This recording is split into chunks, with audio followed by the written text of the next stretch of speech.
the microphone is on. Welcome everyone. And that includes our wonky donkey. Hey, has anyone seen Dave? LOL Gemma Super Kitty? I know he was around here somewhere.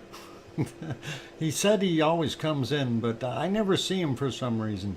Anyway, glad to have you on board. Oh, welcome back, Cananaska's country. I just got here. And anyway, good to have you all on board today. It is Tuesday, the 29th of November, 2022. Day 2 of the Mauna Loa eruption.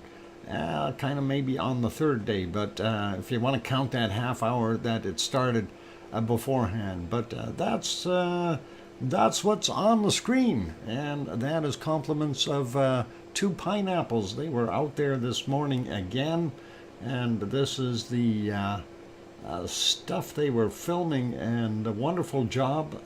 Kudos to them to get that live stream through, and that was awesome. Looking at some of the plumes coming out of there.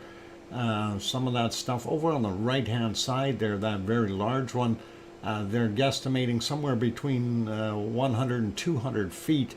So, you know, like if you say 50 meters, you're 150 feet roughly, that'd probably be about right. That looks pretty good.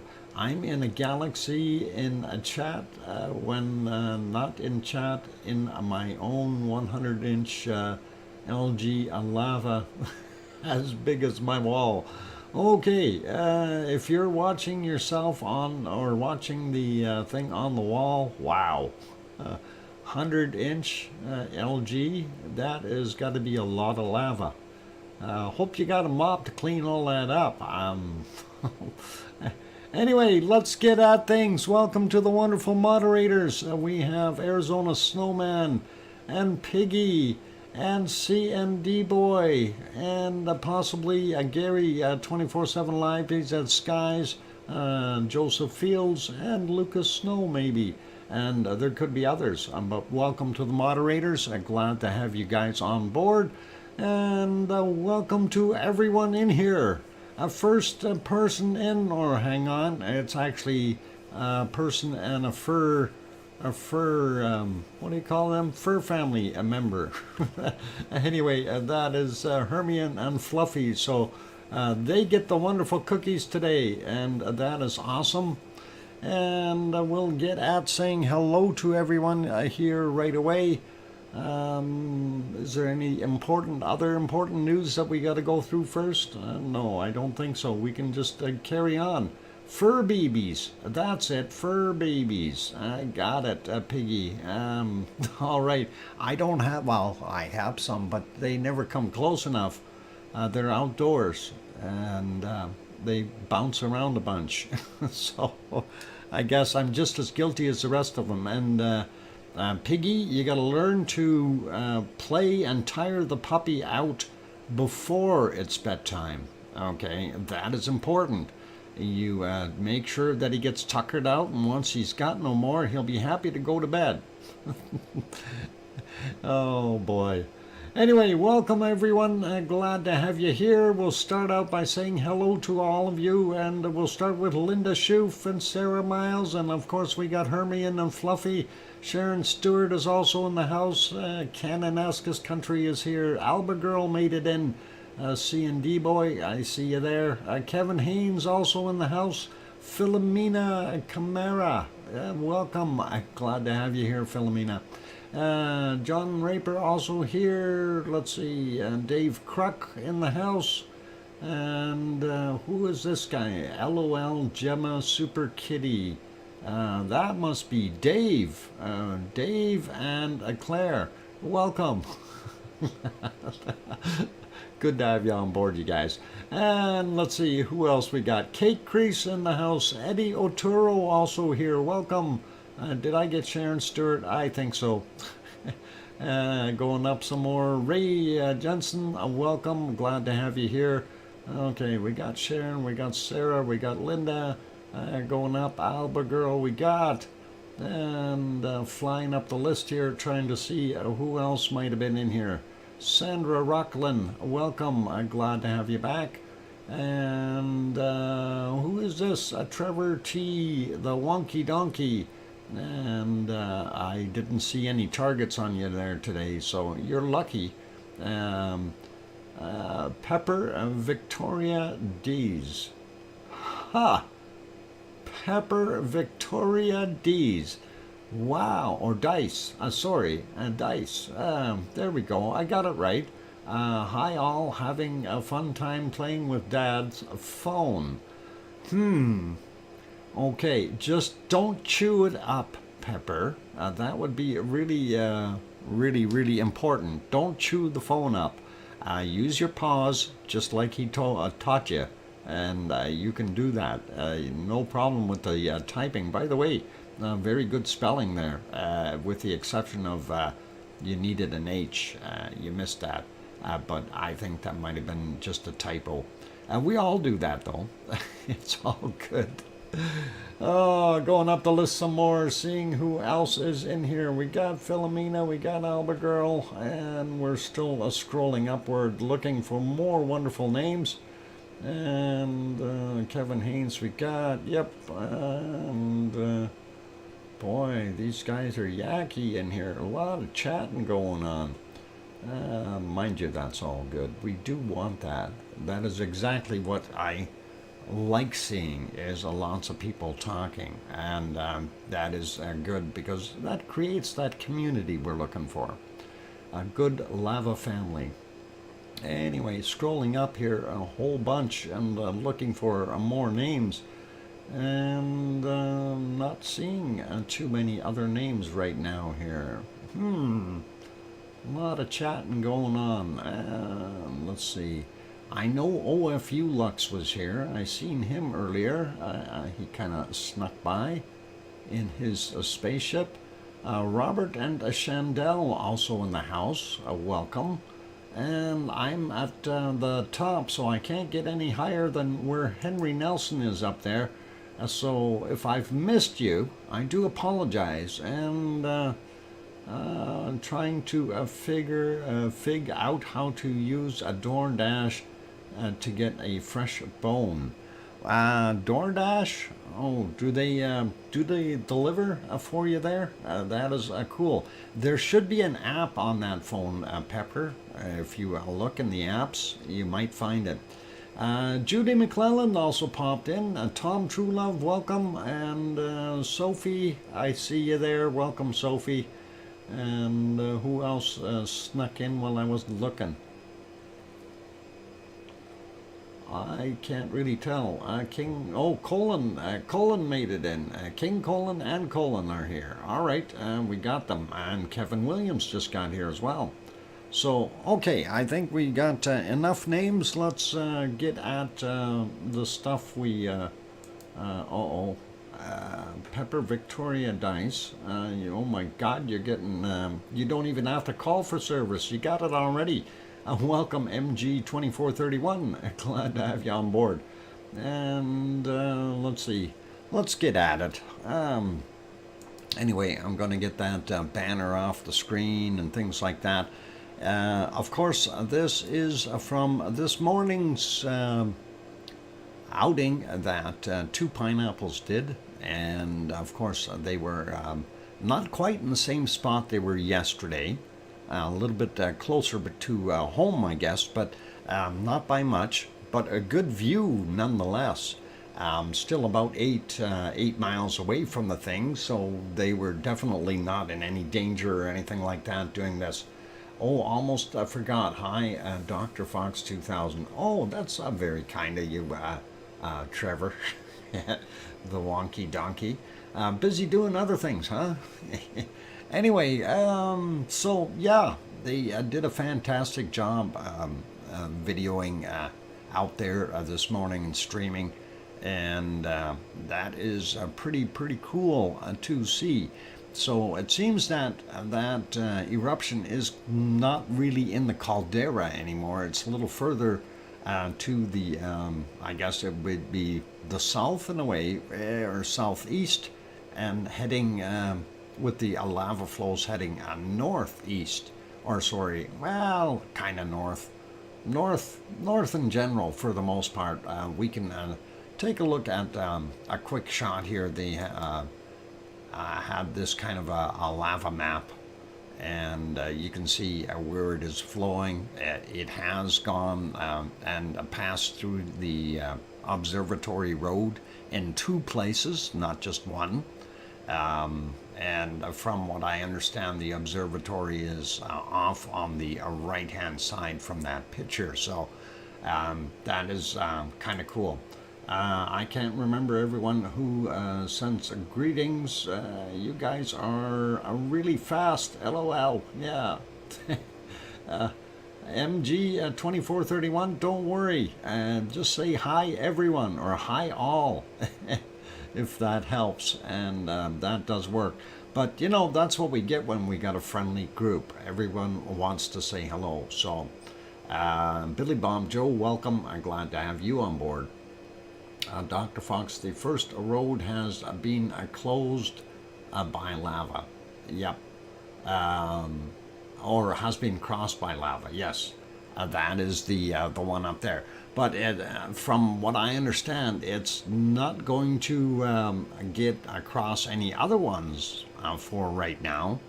But I've got kind of a weird question. So how do they get in and out of the observatory now? Helicopter? I guess that's about the only way they can get there. You can't cross the lava streams. Boy, oh boy, that'd be trouble.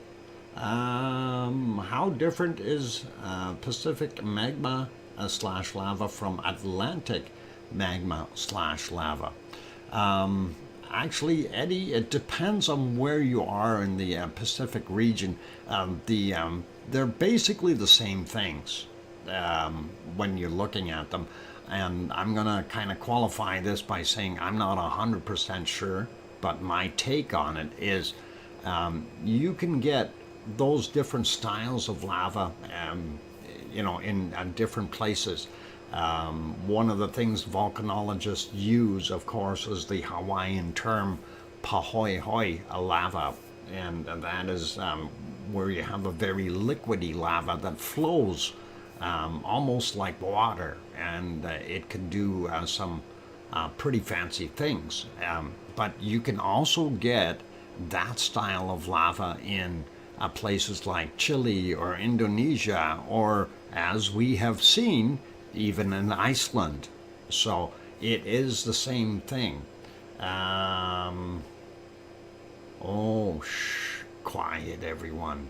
The puppy finally fell asleep. He was listening to my melodious voice and he fell asleep. What a good dog, or what a good dog she is. Thistle, you're awesome. And anyway, a silicone avatar, welcome. I'm glad to have you on board. But getting back to the lava, so basically, yeah, the Pacific stuff, because this area specifically, Mauna Loa or Hawaii in general, sits on that hot spot, they have kind of a almost direct pipe up from what we would refer to as the lower lithosphere slash asthenosphere, and that is bringing up basically very deep lava, and that lava has not been subject to sitting in lava chambers and things like this for too long. There's minimal amounts of gas in it, things like that, so it makes it a little bit more on the ability to flow very, very quickly. That's one of the things about having that pahoehoe style lava there. And if you go into other places where they get the other style, which they refer to as lava, or we refer to it as block lava, that stuff that creates the mean bulldozer, that bulldozer that runs over everything, that will turn around and just decimate an area very, very quickly. Tetra, welcome on board, Tetra. Good to have you here. Leo is also here. Welcome, Leo. But anyway, again, you can get all those basic two definitions of lava. You can get them anywhere in the world. But for Hawaii specifically, because it's sitting right on top of that hotspot, it is more likely to be that pahoehoe style, thin, runny lava that can flow very easily. Hopefully that helps you out a little bit there.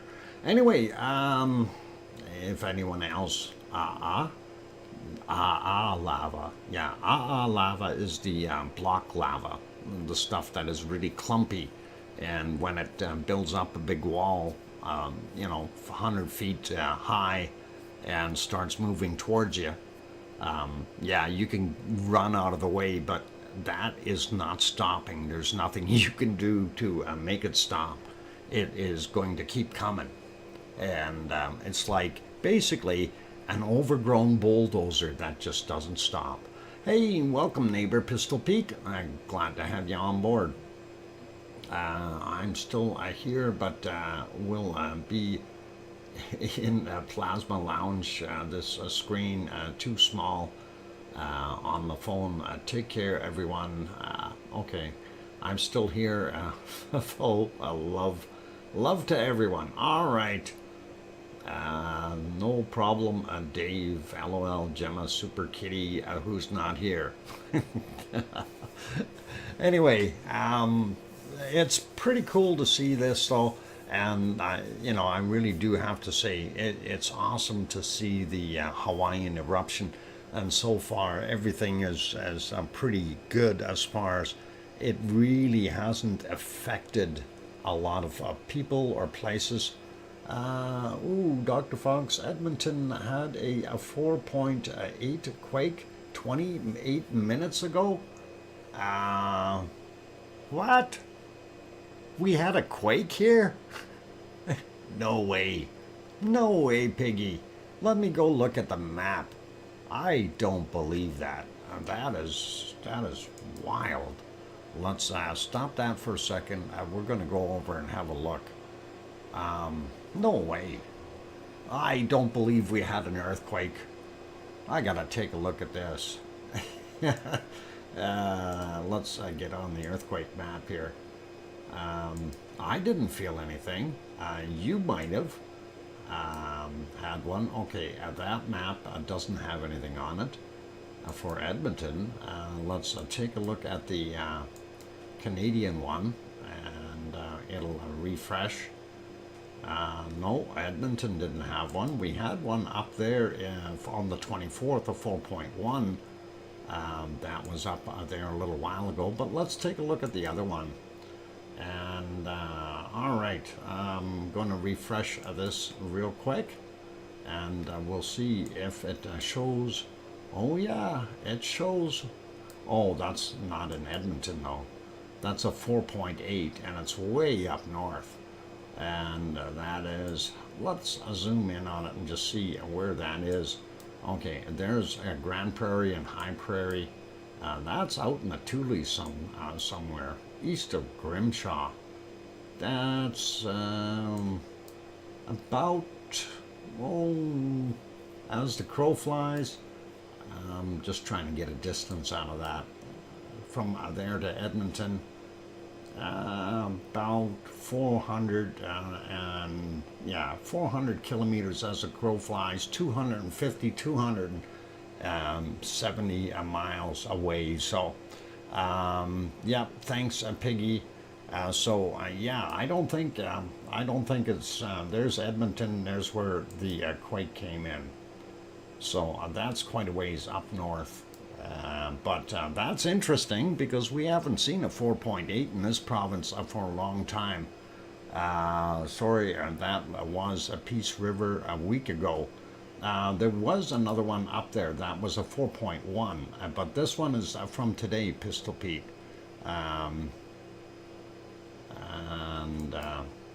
Yeah, this is today's. But there was a 4.1 up there, and I do remember that. So not a problem. Okay, let's get back to what we're doing. And of course, USGS will never show it because Canada doesn't exist, right? Oh, man.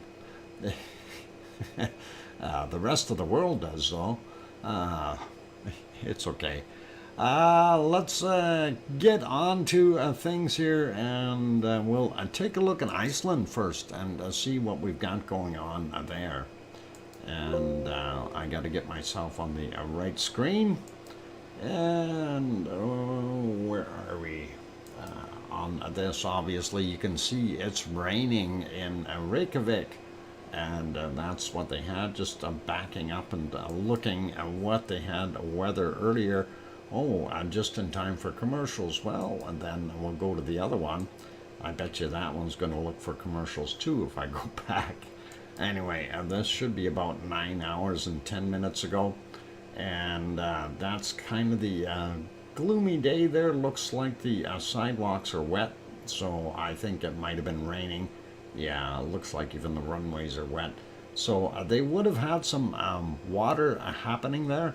Quillen, welcome, and glad to have you on board.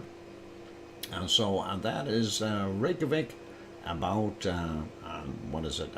9 hours ago or so. Let's put that back on live. Let's see if the other one, yep, the other one finished. So we can take a look at the gloomy weather that it had on that side. And of course we can't see the mountains behind here. Of course they still have some snow on top, but this rain may have washed some of that away. And we'll see what happens. Anyway, I'll leave that one on live. The other one that is of interest, of course, is this one. And you can't see a darn thing at night. But if we go back during the daytime, and we're going back about 11 hours and 40 minutes, and yep, just as I suspected, we've got a lot of cloud in the area. Back in the background here, normally you can see Katla, and Katla, of course, is the one that has the 15 centimeter rise, as well as some magma intrusion that has happened recently, and we're wondering, is it going to pop? Are we going to see Katla go? And unfortunately, with the clouds there, we can't tell what's going on, but that's all right. Let's pop over to the harmonic tremor chart, though, and yes, I've got good news. Fragor del Fiel sensor seems to be back online. I'm going to refresh that just to confirm. And yep, and look at that. There's our first big spike earthquake right in there. So I'm happy, and it's going in the right direction even. And that makes me happy there too. So Siggy fixed it. Yeah, somebody gave it a kick. And it looks like about 8:30 or so, or 9 o'clock this morning, they were out there and gave it a wallop. And this morning anyway, so nice to see, and I'm happy about that. I'm sure the rest of us are too, because that is what we really like to see. And that big spike, we'll have a look on the earthquake map to see what may have caused that. That is interesting. Anyway, let's scroll up here for a second. We do want to check the Astja one up here, and that should be right around here. And we do see a whole bunch of spikes in the Astja one, and that is very interesting. So very busy in here, almost like it almost wanted to erupt or something. That would have been nice, but we also see a spike right through here, the same place that we seen on our Fragor del Fiel one. So there must be a big quake that created that spike. We'll find that quake in a second or two. Sliding down, but we can't wait too long, otherwise it'll be gone off the list. Sliding down, we'll take a quick look at Grimsey and Grindavik as well. And there is Grimsey, and we see it's steady as she goes, and that spike is even in the Grimsey one. So that quake was felt everywhere, and that must have been a sizable quake. And the other one, of course, was Grindavik that we looked at. And not so big in Grindavik, but we're seeing Grindavik on an uptick as well. That's usually telling us that, you know, if we got both Fagradalfjall and Grindavik going up, that we are likely seeing a bunch of tectonic movement rather than a magmatic. We're going to check one more here, and that is the Kristavik. Kristavik, where are you? There you are. Kristavik right off the scale up top here. So, yeah, that's interesting. We do see that same spike there, though. So that quake did affect everything. Let's go to the quakes real quick and see what we got. And there, let's get me on the right map. There we go. And here's the culprit right here. This 3.87, and that happened at 1:09 a.m. And that is 2.44 kilometers down. That happened at Bardabunga, and that is interesting. So, big quake at Bardabunga, and I don't know if that's an isolated quake in that sense, but I don't see any others with it. Nothing really accompanying it. We do know that this mid-Atlantic ridge kind of comes up and then cuts over and then goes back up, and somewhere here jogs a little bit. So that could be right on the corner of where it jogs over, and that of course is a very large quake for the area. Anyway, we'll go through all these quakes real quick. We're going to start down here though, and we'll grab these as we go. 1.75, 7.2 kilometers down 138 this morning for that one, and 1.26, 5.2 clicks down 8:15, sliding in and getting a little closer to the town of Grindavik right here. And of course the Blue Lagoon is up here, and the power plant over there. And that quake is not too far away, but it's very small, 0.21, 351 meters down, not very far down, 3:22 a.m. for that one. And let's see who else we've got over here. And of course this is our Fagradalfjall area, and that is our Ragnar, and the Siggy Fisher is right in here. We do see this 0.3, and that is very close to the surface. That would just be on the edge of our zone, and that is 135 meters down, 0.3 in magnitude. 1313 was the time on it. Then we get over here, we see this one from 1:29 a.m., 0.22, and that is 1.144 kilometers down. And then we have three fresh ones up here by Kilauea, and this is a 1.8, 4.3 clicks down, 23:27 is the time on that one.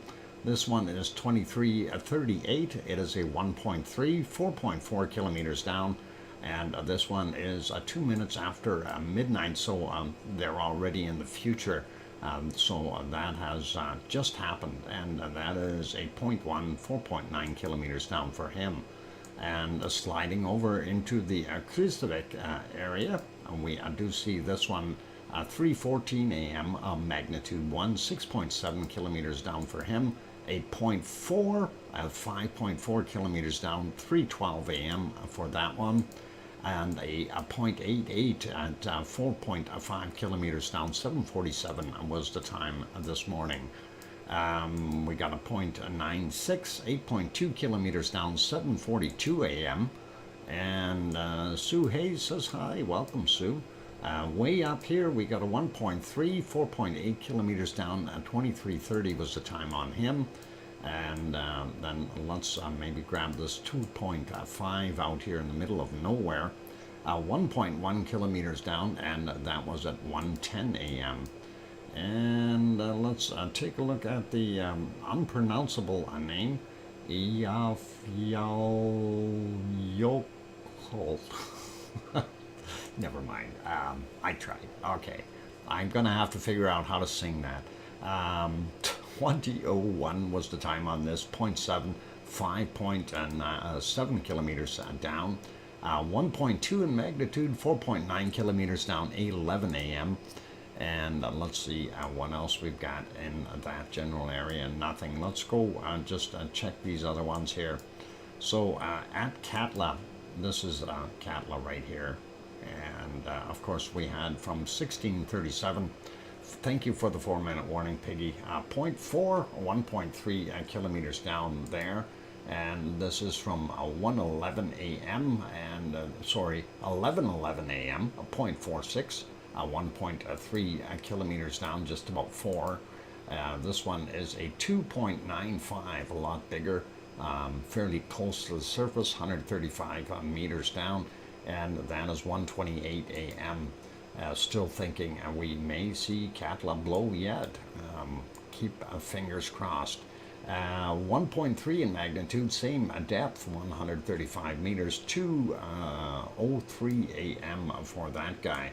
Sliding up a little bit more, we see this 1.3, 10.8 kilometers down, 16:31 was the time on it. At 5:46 a.m. we had a 1.2, 5.2 kilometers down for that one. And sliding up a little bit more.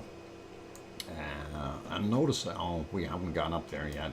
I notice that there's a grouping here, and that is a little bit weird to see. But again, if we had movement on the fault, that could definitely be what it is. 4:52 a.m., 1.58 in magnitude, 1.2 kilometers down for that guy. Almost boo-booed. 2.74, 0.6 kilometers down, 4:45 a.m. for him. And that guy is a 1.71, 1.2 clicks down, 5:19 this morning for him. 5:38 for this, 0.98, 2 kilometers down. And let's go have a look at this 0.46 over here, 3.7 kilometers down, 5:21 a.m. for him. And let's zoom out a bit and see what else we've got. This 2.5 out here in the middle of nowhere from 1:10 a.m. That's kind of odd just to be there. Anyway, 1.1 kilometers down for him. Looking at some of this stuff way in the bottom here, 0.8, 3.9 kilometers down, 21 minutes after midnight. Then we have a 1.6, 1.1 clicks down from 22:32 is what we see there. 0.39, 3.1 kilometers down, 2:34 a.m. for that guy. And this brand new 1.6, 1.1 clicks down from 22:32 as well. Sliding up a little more, we do see a 0.4, 12 kilometers down, and that is from 20:53. This 1.6 over here is 1.1 clicks down, 22:25 was the time on it. And then we have this 1.24, 5.1 kilometers down, 4:57 a.m. And group hug, oink oink. Oh, a group hug. Holy mackerel. That's hard to do. You're all over the place. I'd have to hug the whole world. Thank you very kindly, Piggy, for that wonderful super chat. Just want to get these last two out of the way here, though. 1718, magnitude 1, 3.6 clicks down. And of course, we had that big 3.78, 2.44 kilometers down, 1:09 a.m. And we'll leave the ones from Asja and that alone till after the break. So I want to say thank you, Piggy, for that very nice super chat, and the group hug. That is pretty awesome, and thank you very kindly. And maybe you can teach a little Thistle how to do a group hug, and that would be pretty awesome, I think. Anyway, you guys, all good. Thank you kindly again, Piggy, for that wonderful super chat. It is break time for me. For those good people who are here, if you have not yet, hit that like button, help us out, and give it a quick bop. Also, if you're new, sitting on the outsides, and you haven't subscribed yet, please do consider subscribing if you feel we've earned it. And don't forget to hit that bell notification while you're there. On that friendly note, I'm your host, DrFox2000, here in Edmonton, Alberta, Canada. I'm going to take a 5 or so minute break, maybe a little longer. In the meantime, we can enjoy the wonderful lava that was filmed by two pineapples there in Mauna Loa, Hawaii. And of course, that is awesome to be able to see. Let's see if we'll turn that banner off and just leave it like that. That's the original stuff. So looking pretty good. The only thing I added was footage from earlier today, courtesy of two pineapples. And that is what we like to do, is keep it all theirs. And we do appreciate two pineapples. If you have not yet subscribed to them, please do consider. They do an awesome job, really. Both Lou and Ann do fantastic. So anyway, going for that break. Don't go away. I'll be back.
back. Welcome back, everyone, and glad to have you all on board. I see a few people are heading for bed. Yvonne Kunkel, good night if you're leaving, and thank you for the welcome back. Piggy, good night, and who else was leaving? Somebody else was leaving. Good night for the guys that are leaving, or guys and gals. Anyway, thank you for the welcome backs from Leo and Yvonne and Sue Hayes and Sophie. Saying, hey Doc, and Sharon Stewart going, I hear you, DrFox2000. Dave also says, welcome back, thanks Kevin, and group hug, oink oink, okay Piggy, and we'll try that. I think I got everybody, but a little bit of mayhem there. That's all good. So, hey, for those who are watching, they are, of course, that is on the screen here. What we're seeing what was seen this morning by two pineapples, and they were up in Mauna Loa in Hawaii, of course, the big island of Hawaii, not too far away from their home, actually. And they went up and got a good parking stall or spot. It was raining though, but they did manage to stick it out and did well with their stream. And one of the things I wanted to help with was they are getting very close to 10,000 subscribers. So I don't know if you guys have been there and subscribed. I am pinning the link up top, and that is for two pineapples. So if anyone hasn't hit that button yet over there, I might want to consider that and help them out and get them over that 10K mark if they haven't done so already. That would be awesome. Anyway, let's carry on with where we were, and glad to have you all here. I don't think I missed too many sneaking in the door while I was away. They will try a new spot for tonight. That's what we're hoping, that they do get a different location, but we'll see. Frank McLeod, welcome. Glad to have you on board. Okay, I heard a volcano was erupting, and I thought of someone. You know who you are. Who are you? Is there volcanoes erupting somewhere? Frank, I think you might have the wrong place. I'm kidding. Welcome, Frank. Glad to have you on board. And yeah, there's always volcanoes erupting somewhere. Somewhere, even if they're not erupting on this planet, there could be volcanic activity just in our solar system, like Titan or some of those places. Anyway, pretty cool. But they're different types of volcanoes. Those are ice volcanoes. Okay, time to go to work. Good night. I'll appreciate each and every one here. Thanks, Dr. Fox, and all the mods. Oink, oink. Leo, safe travels to work, and have a fantastic work day. And hey, hold it. I thought you turned 65. Weren't you going to retire? Anyway, have a good day at work there, Leo. Let's carry on with going back to Iceland, where we were looking at our wonderful map of earthquakes, and we want to run through the rest of those. And of course, we kind of left off halfway across Iceland, and we haven't done the northern portion here, but let's look at Astja. That's right here, Astja, and they did have this 1.0, 5 kilometers down, 17 minutes after midnight in the future, so a very short time ago. So there's a lot of little ones in here, and this is Hertebreed over here, and we'll grab the ones on top first, have a quick peek. 4.1 kilometers down, 1752 for him. This was at 3:01 a.m. and that was 0.72, 13.9 kilometers down, quite deep. This 1.0, 4.5 kilometers down from 1809. Then we got a 0.91, 7.2 clicks down. 14:57 was the time on that guy. sliding over here a little bit more. This is a 4.8 kilometers down, 2124, 4.4, 0.44 I should say, at 3.75. Boy, if we had a 4.4 there, everything would be shaken. Anyway, 14:53 is the time on that guy. Not going to hit all of these, but let's grab this bigger one, 2.2, 890 meters down. That's a little more shallow, and that was 1102. Let's get some of the bigger ones out of here. 1.23, 2 kilometers down for him. 12:53 was the time on that. And let's see what else we got here.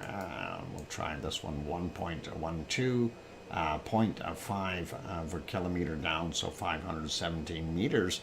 And that is from 1322. And I think we'll leave the rest alone. They're very small. I'm not going to worry about those. So that's kind of interesting. And we know that they're going to stay there. I don't think there's any eruption imminent in that area. 13:59 is the time on this one, 1.2, 1.1 kilometers down. Then we get up here towards Grimsey, the lovely little island right here. We do have some over here. There's a 1.1, 10 clicks down from 15:59. There's another one underneath it. That is, hang on, yeah, that one's 10 clicks down. The other one is only 6.6 kilometers down. It's a 1.1 at 15:59 as well. And kind of always a little suspicious when we have two that quick in succession in the same place, if the sensor isn't malfunctioning or something. Anyway, 1.02 right there, 11.8 kilometers down, 1307 for him, 1307 for this guy, 1.3, 11 clicks down as well. And two different sizes, so that makes a little bit of a difference. We have a 1.88, 6.2 kilometers down, 7:30 this morning. And 7:06 we had a 0.84, 6.7 kilometers down for him. This 1.85 getting pretty close to Grimsey, 12 kilometers down, 4:59 a.m. And I think that was the furthest one up. Oh, there is one more, 1.7, 12.1 clicks down, 17:57 was the time on it. So it gives you a general overview of what we've had in the last 24 hours there. Not that many quakes, 72 in total, and Iceland is there. It's not popping yet. We do have a potential down here at Katla, and that is a possibility that it could go. And we still don't have enough seismic energy to indicate an eruption, but it is there. So pretty cool, pretty awesome. And also still wondering about Hertebreed over here, some of those quakes. I just don't know about any magma intrusions underneath that area, but we do have official word that we do have some underneath Katla. Anyway, we'll leave that be for right now. Let's go take a perusal at some of the other volcanoes around the world. Of course, this is down in the Azores, and we are on the island of São Jorge, São Jorge, or São Jorge, if you want to say it that way in Portuguese. Anyway, that normally looks like this during the daytime, and this is the harbor lights down here, and you can see them, and the town lights, and you cannot see the lights over on Pico Island today. And of course you've seen that big mountain there, that is Pico Volcano. I need to get on the right sheets. There we go. And switching over, this of course is that wonderful little cove where we look for the white water all the time to see how rough it is, and I don't see hardly any. So we've got a fairly calm night there from the looks of things. That normally looks like this in the daytime if it's calm, so pretty awesome. And let's keep moving along and see what we've got. Yep, no quakes for today. Today is the 29th, and we haven't had any quakes yesterday or today on the island of St. George. So that is pretty cool, and I'm going to refresh this map just so we can see if there are any others, and sure as heck there are. And of course, if we zoom in a little bit, there is St. George, Pico Island, Fayal Island, and Terceira, where the other volcano is there. But no earthquakes in that area.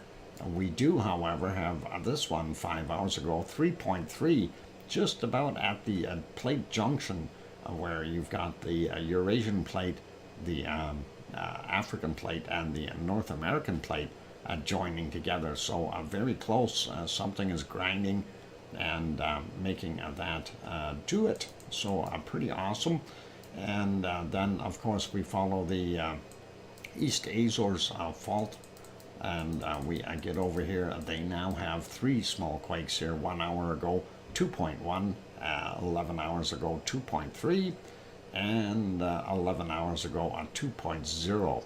So that is what we've got out there. And not a heck of a lot else. I don't see anything else further down. At least not indicated on this map. But that is always the way it is. And for those who are not quite sure where you are, there is Portugal and Spain right here. Morocco would be right there. That is Newfoundland, Nova Scotia. New York is over here. I give you a pretty good idea. And of course, Florida down there.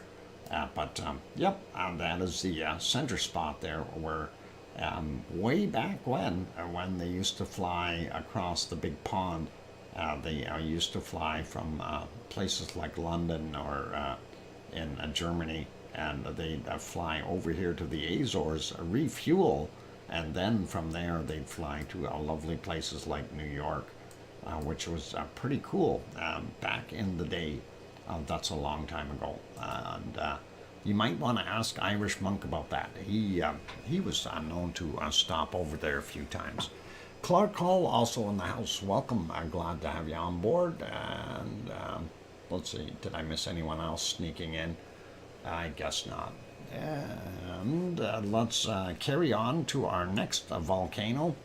And of course, that is a very gray-looking Popocatépetl.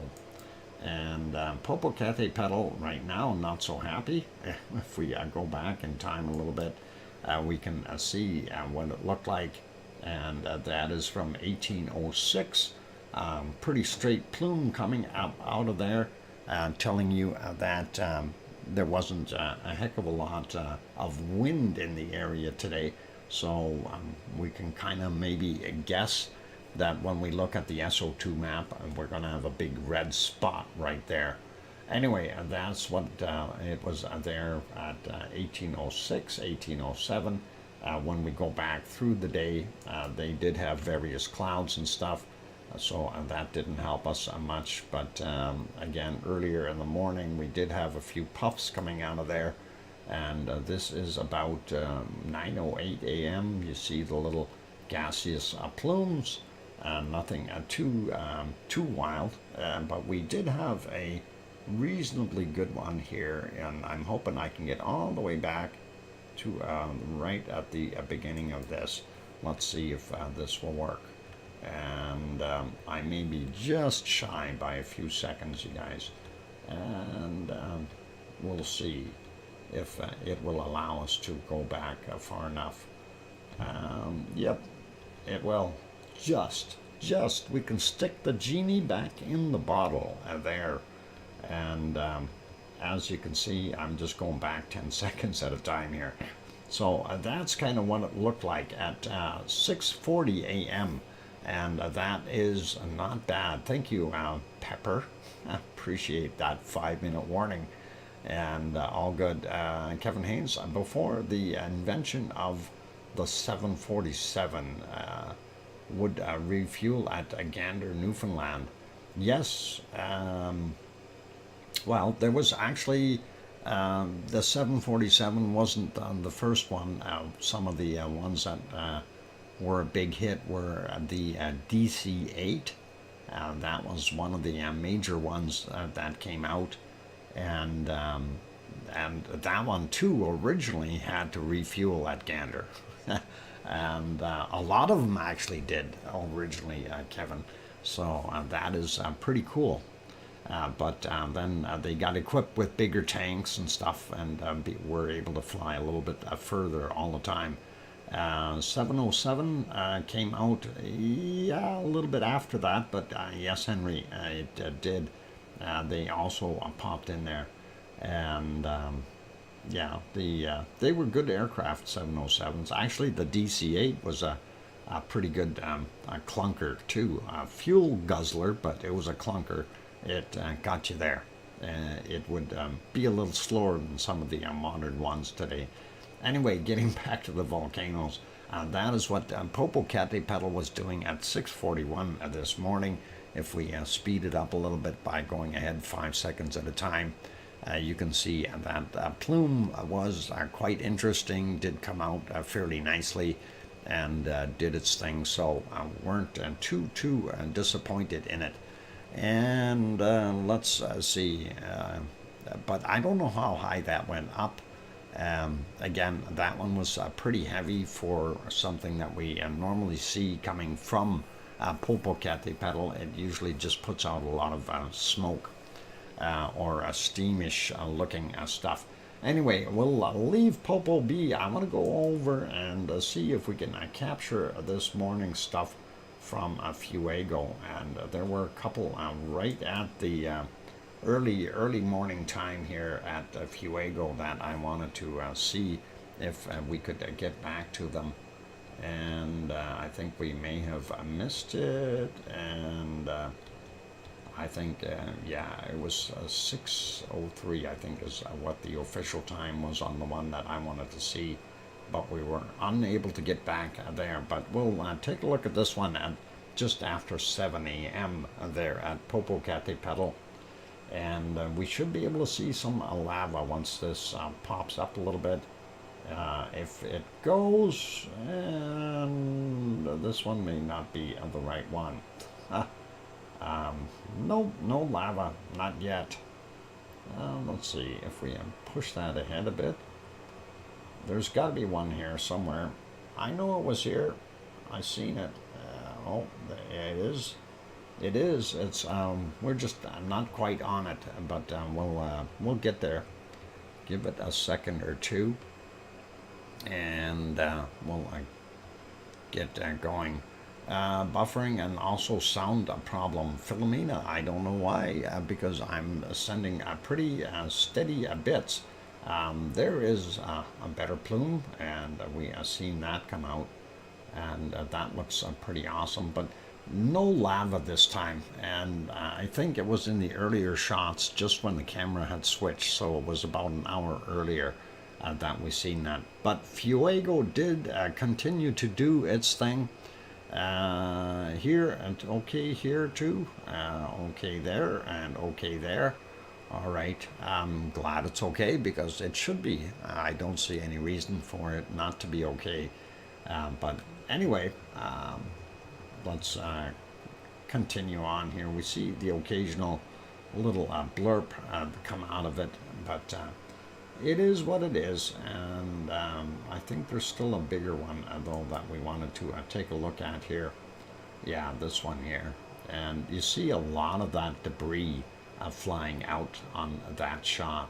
And this time, most of it flew in that opposite direction, which is really, really interesting. You know, if you've got a vent that is shaped in one direction, why all of a sudden are we seeing things pop out in a different direction, unless we've got two separate vents up there? And that may be what it is. Welcome, Kathy. Yesterday was plenty buffering, not too much today, much lava love. Okay, thanks, Kathy, and welcome to you, and Mary Jane as well. Good to have you on board. Cookster Littlefield also here. Welcome. Good to see you. Anyway, that is our wonderful Fuego, and after that, it was in and out of the clouds.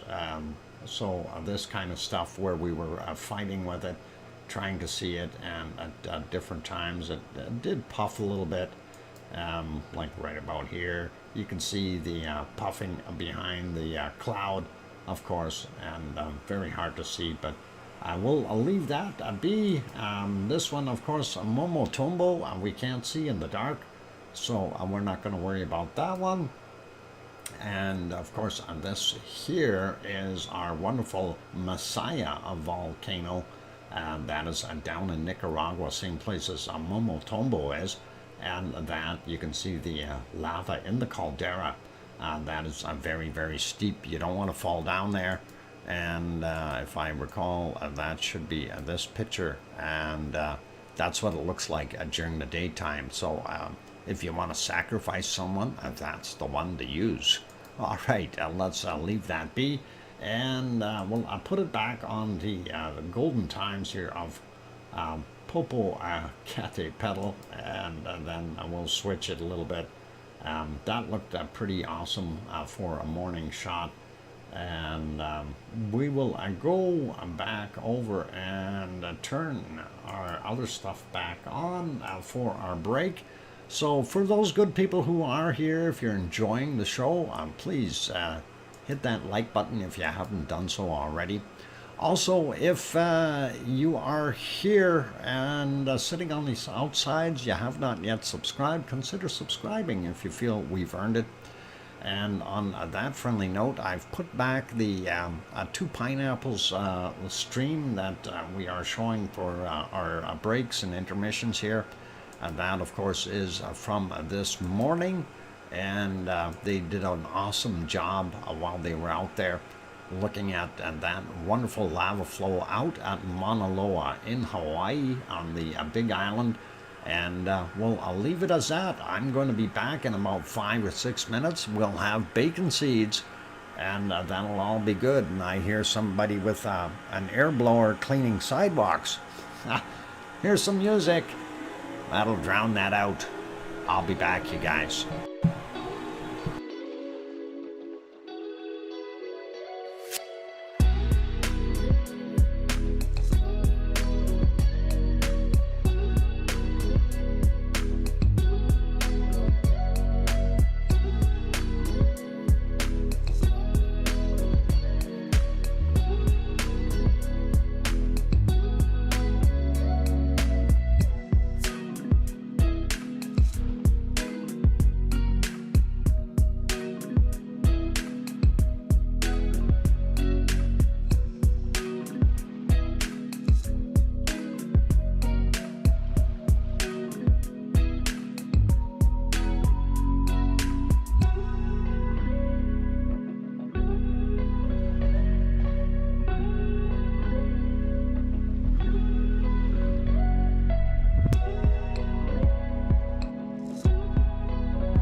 And that microphone is back on. Welcome or welcome back, everyone. Glad to have you all here. I'm your host, DrFox2000, who's still trying to get his Pepsi down. That's all good. Thank you for the welcome backs from Yvonne Kunkel and Sue Hayes and Kevin Haynes. And that was quick from Karen. Welcome, Karen. Kate, welcome, Kate. And it's below 70, so you got your winter jackets out? Hang on. What's the temperature here? Oh, below 70. I hear you from Sharon Stewart. That's awesome. Yeah, it's only a minus 18 Celsius here, so nothing to worry about. It's a peachy day. A little warmer, we can get the palm trees growing again. In the meantime, they're freeze-dried. Anyway, let's carry on with our stuff. We did say that we're going to go looking at the bacon seeds, but before we do that, I want to kind of do a couple shots here, and we'll turn on a couple of these. This was one of the photos that we've seen from online, and I think that was from volcanodiscovery.com. I thought it was kind of a neat little shot to share. I'm going to actually pause that other video in the background there, so that won't take off on us. So that was a pretty nice view, and you can see where the lava is coming from. And the caldera is actually off to the right hand side of the top smoke plume, and that is pretty cool. And then we also had this other photo, and that is from that same area or location, and that is pretty nice looking as well. And I thought, hey, we'll show those real quick and let you guys have a look at them. And they are nice shots, so I figured, why not? This one actually I like because it's really lighting up the clouds all red. That is pretty cool. Pretty awesome stuff, you guys. So very nice to look at, and nice fissure line. Yes, that is indeed. It is pretty awesome. And actually, that fissure line, you can see with the square around it there, that thing where they had the square, that is approximately 200 feet that it's going up. So close to 60, 70 meters in height.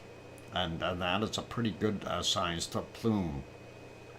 Anyway, I did promise bacon seeds, so let's get over there. And this is the one from yesterday. And of course, that is what Piggy had sent us.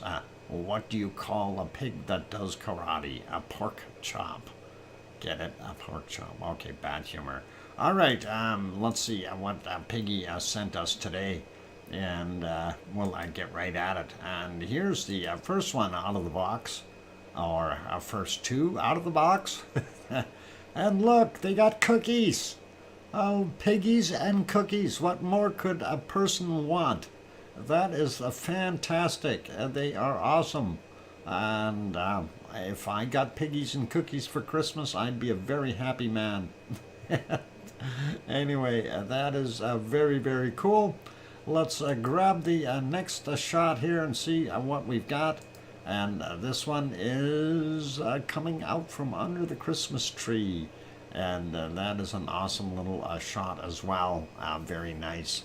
And we like it. Gingerbread piggies, that would be cool. Balmy minus 2 Celsius. Hey, that's almost t-shirt weather, Colin. And there we go is our next piglet. And that is one of Santa's helpers trucking through the snow.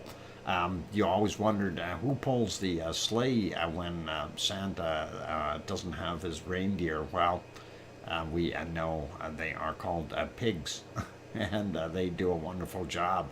Let's keep going, and here's a kind of a, I guess it's a Christmas tree ornament. and it is a pig, and that is pretty awesome. Gingerbread man and cookies, and a pig dressed up for Christmas, and that is a tree ornament, and that would be awesome to get, and very, very nice. Okay, next one, bacon ornament. Yep, that is a bacon seed ornament, and here's another little piggy, and that one is at the right colors. They got color matching going on there. Must be an interior decorator got the right color of piggy. Yeah. And 70 Fahrenheit at 8 p.m. and the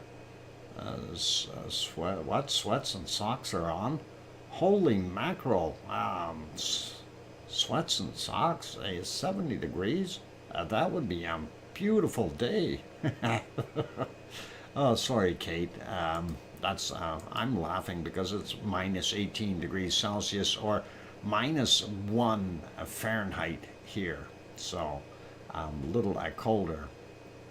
Anyway, there's a beautiful shot of a piggy trucking through the wonderful fall grasses, probably somewhere nice around where Kate lives, because here it's all snow. Anyway, that is pretty awesome. And one more bacon seed for us for today, and that is this one. And of course, that is one that is inspecting all the presents and doesn't know which one to pick first. Going, of course, with a big smile on the face. A green Christmas. Yeah, well, we got a white Christmas. I'm pretty sure we're going to have a white Christmas here. Like I said before, I've lived here for about 40 years in the city of Edmonton. I've yet to see a single year that did not have a white Christmas. And that is kind of it. Anyway, that's our last bacon seed. That is a wonderful looking picture, and love it, you guys. Let's carry on with our volcanoes. And the next one up, I want a white Christmas too. Oh, Yvonne, come here. You can have a white Christmas. Karen says, Dr. Fox, are you doing the Christmas light run this year? Yep, we will likely do that. And we'll see when it is. Don't know exactly when it is. This time I'm going to make sure I check the website before we go. Yeah. And unfortunately, it won't be the highest quality. It'll be in 720p, unfortunately, because my phone doesn't do any better than that. But we'll see what we can do to make that happen, and hopefully it will be okay. The van will be packed this year for Christmas light run, Karen. Yep. Pepper, give him a bath if he comes in wet. Oh, Pepper, did you let Tom go out in the rain? Oh my God. Yep. Yeah, dry him off a little bit with the towel and then straight into the bathtub. That way he gets clean. Anyway, let's carry on. We're looking at Merapi. Let's see if Merapi makes us happy, or is Merapi going to be hiding all day or night? And I've got a sneaky hunch. I'm already gone back 8 hours, 9 hours, 10 hours. And Merapi is not going to make us happy. Nope. The best we get out of Merapi is this. And it really didn't look very good. That's even from yesterday their time. And nope, Merapi not doing good. It was in the clouds all day, all night. So we will carry on and take a look what else we've got. Let's pop over to this one here. And of course, this is Mount Ruapehu. No, it's not. That's not Mount Ruapehu. That's clouds. I got to be honest with you. Anyway, looking back to see if we do spot Mount Ruapehu anywhere amongst those clouds, and it didn't look very promising. Well, you can kind of see the bottom a little bit, Doesn't look so good. And what about here? No, lots of clouds. Massive amounts of clouds in there today, and I don't think we're going to see anything. Yep, still too many clouds, and that's at 6:40 a.m. We're going to run out of daylight before we run out of clouds, unfortunately. Hey, Echo the Bot, Echo the Bot, Echo the Pot is here, is here, is here. The rhymes, Dr. Fox drops a bar, what? Dropping bars? Bars? Har, har, I don't have bars. What are we dropping bars? You shouldn't be dropping bars. Hello, just swapping out monitor in the studio. Okay, well, that'll be all right. Anyway, we see what's going on there. Let's pop over to our next one. I'm going to put this back on that screen so I can find it later. Okay, going back to sleep now. Thanks for another great stream, Dr. Fox, mods, lavaliers, and lava family. Have a great day/night, everyone. See you around. And Yvonne, you take care and sleep well. Pleasant and lavally dreams. And hopefully you won't work too hard tomorrow and all that nice stuff. So take care, and let's carry on with this. Henry will try it. Any advice on how I can keep him from shedding on top? Pepper, just keep licking it. That'll help. The saliva helps. Oh, too much fun. Anyway, this is Mount Semeru. And it seems to have the same problem for a while, but we do see it on occasion. And Pepper, listen to the doc. There is Semeru, and we can actually see it right there. So not bad looking, and not doing anything in that shot, but earlier it was in and out of the clouds, as we can see. And I didn't really see too much going on there earlier because it was kind of like that. Where is it? Yeah, that's what it was looking like, and I didn't pay much attention to that. Prior to that, about 6 hours ago or so, we had a little bit of a better view, and that was this.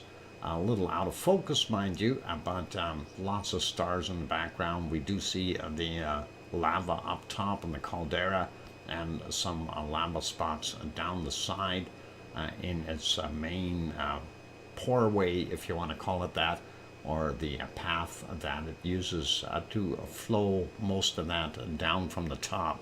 So that is pretty cool, but then prior to that, it got back into the clouds, and let's see, maybe around here. This is already about 7 hours ago, 8 hours ago almost. Kind of the same thing. We really don't see a heck of a lot. And if it was erupting somewhere in between there, we missed most of them. This one was visible. This is a little bit, let's see if that quality, yeah, the 720. Let's, hey, why is that not moving for us? We're still on Merapi. Hey, what happened here? All right, let's fix this. I clicked that button. There. All right. Anyway, you didn't miss much. A lot of clouds. Anyway, let's see what if we can show you what it's doing here. Ooh, what was that? Hang on. Let me go back for a second here. I want to see what that was. That looked a little odd. What the heck is that? You guys tell me what that is. Watch as it comes across here.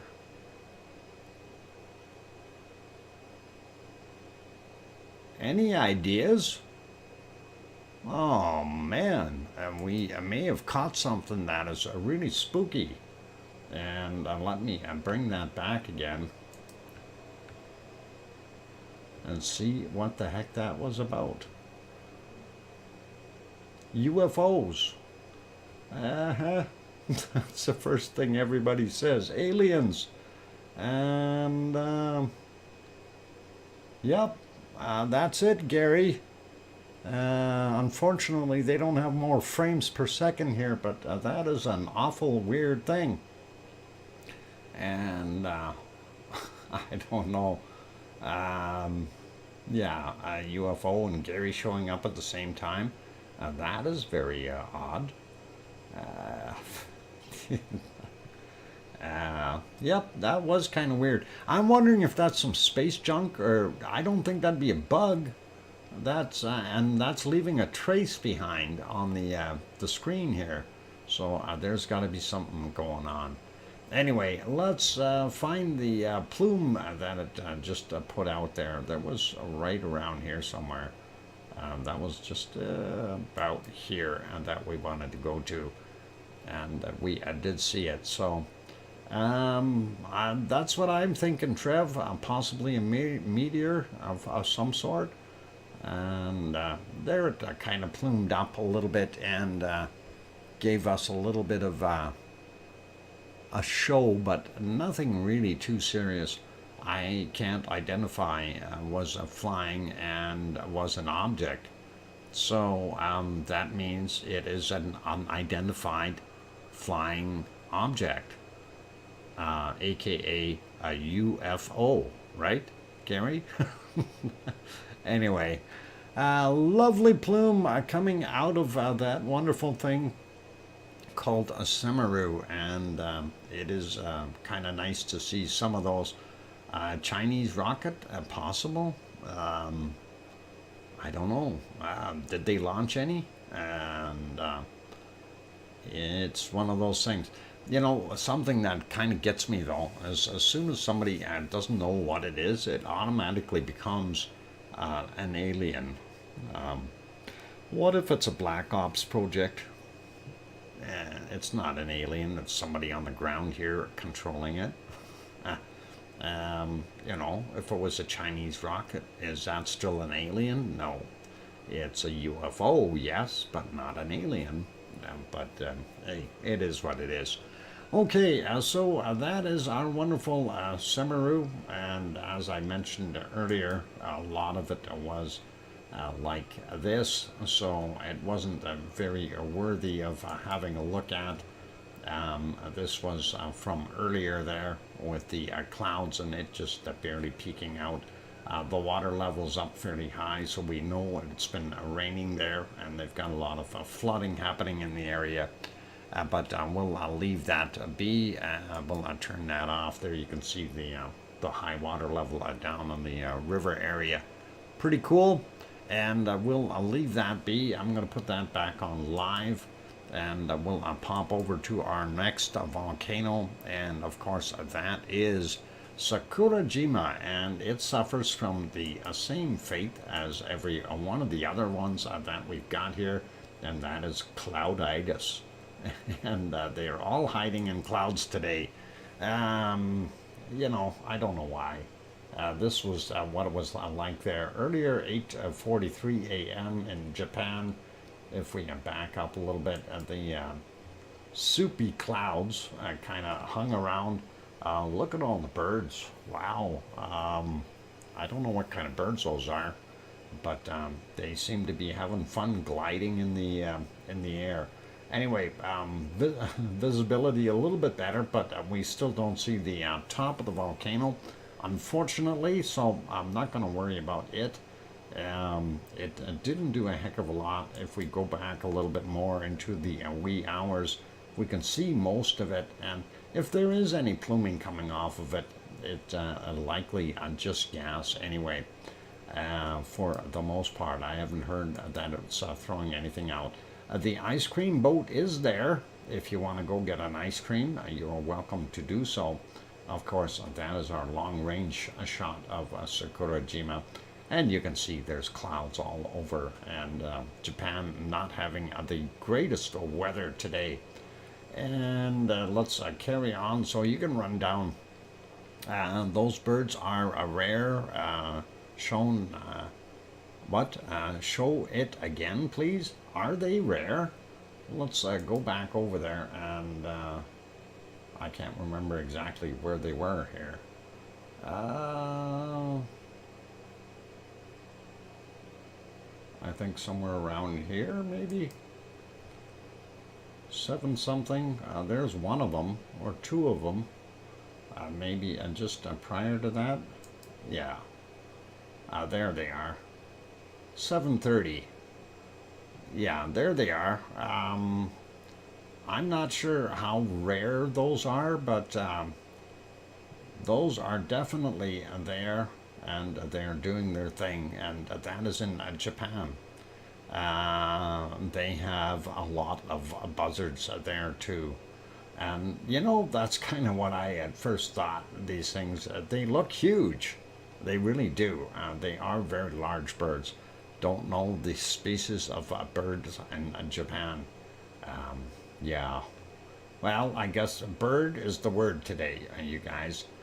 Anyway, let's take a look at the other volcanoes, and of course this one, no birds there, but you can actually see the caldera today. It's actually visible, and this is Suwanoshi-jima. This is down in the southern islands of Japan, and that one wasn't all that great, but we do see that it did have a little bit of a gaseous plume at times. You can see that coming out of there, and let's see if we can back it up a little bit more.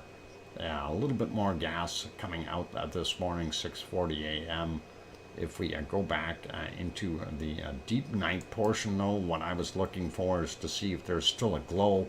We do see a little bit of a pinkish glow in there, but not as much, so likely not a heck of a lot of active lava slash magma bouncing around in the caldera. I'll put that back on live, and we'll go over to ASO, and ASO, of course, is in the clouds. It's suffering from the same problem the rest of the volcanoes are. 46 minutes ago, no, not much better. I thought it looked a little bit better there, and prior to that it was really, really foggy, and that is kind of what we've seen all the way back for this morning. So not going to worry about it, and we'll leave it there. And the last one for Japan, of course, is this beautiful volcano, and that of course is a dormant one, but Mount Fuji. And you can't see it, never mind, I'm pulling your leg. Oh, hang on, we can see part of it in this shot. There it is. You can see it, and a lot of snow. Ooh, that snow line is down a lot lower than I've seen before. But that's cool. We can see it peeking through. It is break time, you guys. So what I am going to do is I am going to put you back on that wonderful lava flow that we had, and that 2 pineapples, wonderful shots here. Let's get it back over, and that should be moving it along. So for the good people here, if you have not yet hit that like button, please help us out, give it a quick bop. Also, if you have not yet hit the subscribe button sitting on the outside wanting to chat, much love and aloha, welcome, I'm glad to have you on board. Just about to take a break here. If you haven't hit that subscribe button yet, please do consider it and jump in, and you could talk to wonderful people like Much Love and Aloha, or Kevin Haynes, or Sasha, or any of them. They won't bite. They really won't. Piggy already went to bed, so you got no worries whatsoever. Anyway, I'll be back in about 5 minutes. I'm your host, DrFox2000, here in Edmonton, Alberta, Canada. Keep smiling, and we'll get back at it in about 5 or 6 minutes. Thanks, guys.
And there we go. I've got that microphone back on. And I'm not sure if I understand that quite correctly there, Kate. Did your kids have you locked out? Thank you very kindly for that $9.99 super sticker. And thank you for the welcome backs, everyone, from Sasha and Philomena and Kevin and Sue and Kananaska's Country and Cynthia. And Kate says, I think the new update must have helped. Oh, the last update really messed me up, the Windows one. I'm still trying to figure out how to get my cameras back on my bunny stream, but it is all good. Welcome back, Philomena, and thanks, C&D boy. And Sharon Stewart says, I hear you, Dr. Fox.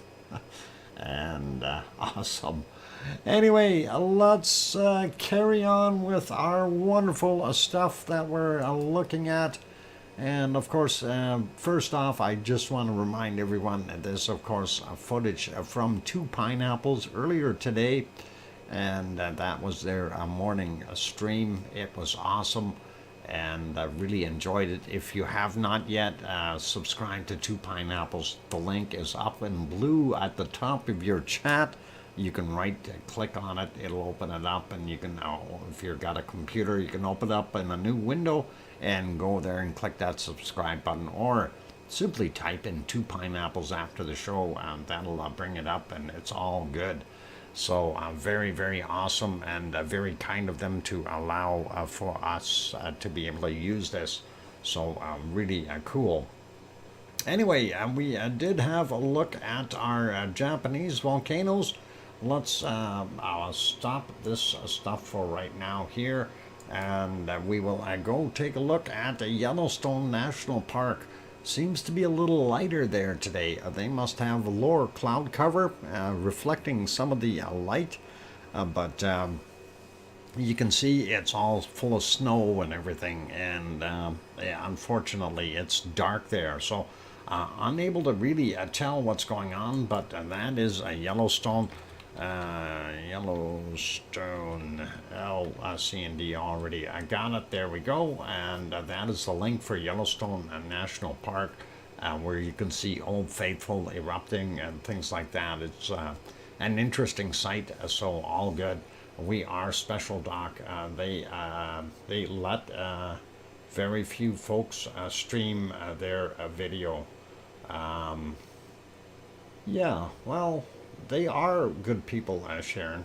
They are, and you know, I've always helped out. I've always tried to, you know, we promote everyone that we do our things with, and that's the whole thing. Is, you know, when you've got good people, you do try to help them out. You do try to push them forward. You do try to, you know, promote and put everything in good words for them. So Sharon, yeah, Lou and Anna are fantastic people, and you know, hope their channel continues to grow and grow and grow.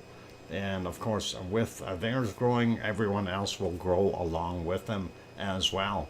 And you know, I've got absolutely no problem with them borrowing some of my footage if they ever need any, although they are sticking to Hawaii for the most part, so they've got the upper hand there. Need a positive in the world. You got it, Sasha, and that is exactly it. You know, that's why we keep this channel clean, and we keep it on the up, and really push forward, and try to not talk bad about other places, things like that. Sometimes some things get a little under the skin, if you know what I'm saying, but you got to do what you got to do. Anyway, we try to keep things great in here.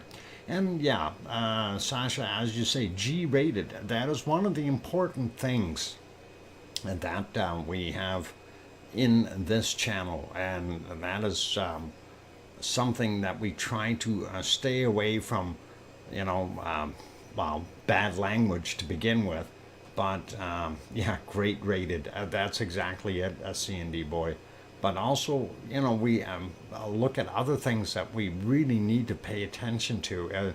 That is a lot of that fear mongering and mistruths that are being sent out. And that is something we want to stay out of. We want to try to be as proper as we can in that sense.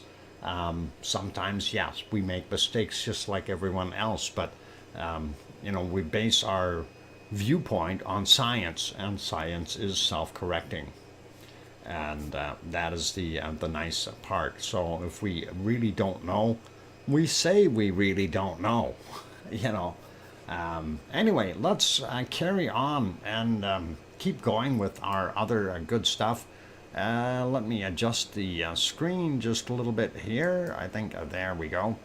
And we can get that little banner out of here for right now because that is the USGS.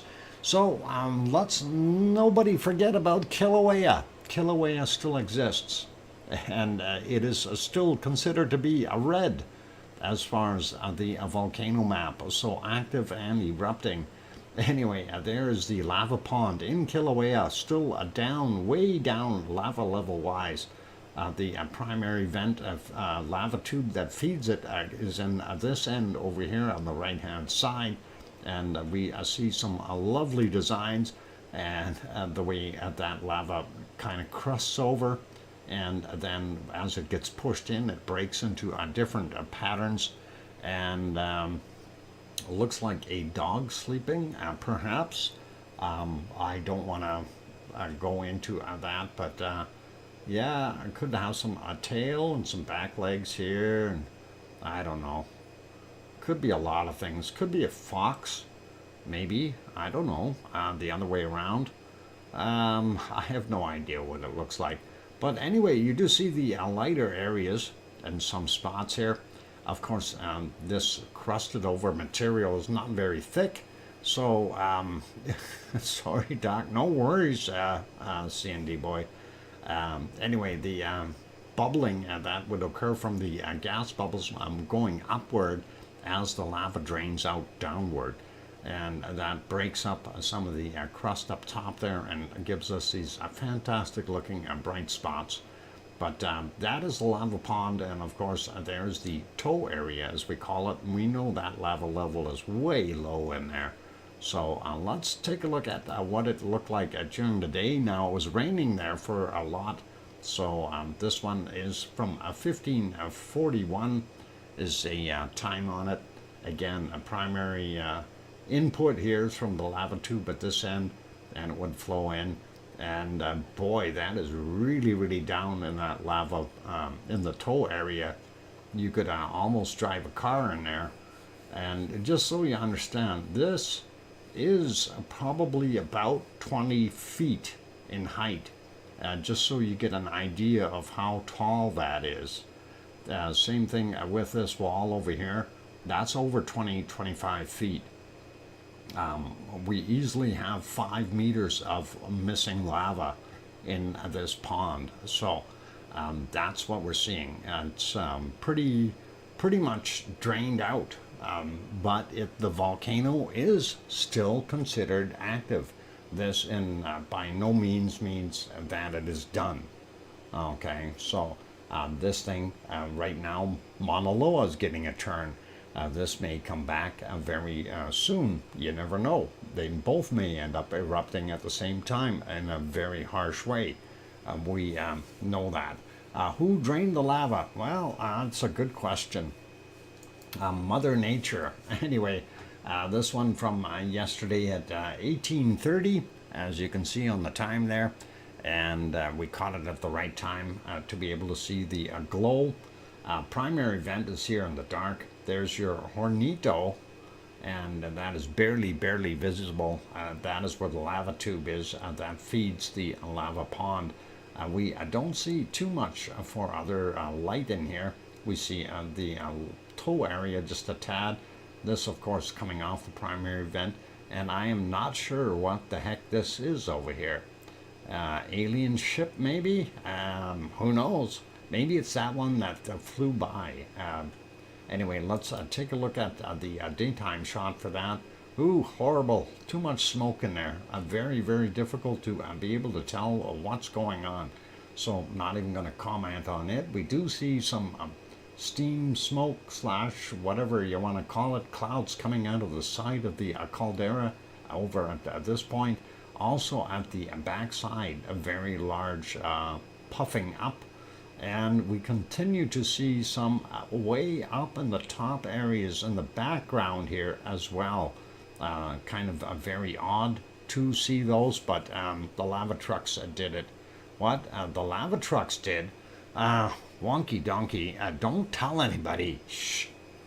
I know they were hauling it up to Mauna Loa, I seen that, but don't tell them that. Anyway, let's go take a look and see if, yeah, this one, I don't think it's stuck. Just so you see that, that picture is stuck on the 22nd. It doesn't want to move. If I refresh it, it's still the same thing. So, but the thermal here is current. This is from 1826 last night, Hawaii time. But you can see the lava pond. The Hornito primary vent is this little mound here. And then, of course, you've got this right here, your toe area. No longer really able to distinguish that hot spot that we had over there from any of the other material around it. There's a lot of lighter glow points, but you can still see a fair amount of lighter material around the edges, letting you know that there is a hot lava slash heat underneath there. Lava kidnapping. Shh, shh. We didn't kidnap anything. We just moved it. Lava stealers. No, no, no, no. We didn't steal it. We put it down. We left it in Hawaii. Anyway, going back to the other shot here. And refreshed it. This is current and it looks a little less glow to the Hornito and less glow to the toe area, and possibly even a little less in the lava pond. Really hard to tell from this shot though. But there's your primary vent underneath there. So the Hornito right there. Again, you can still see some lighter areas around the edges, and giving you a pretty good idea that, hey, something happened there. Anyway, let's go over, take a look at the caldera.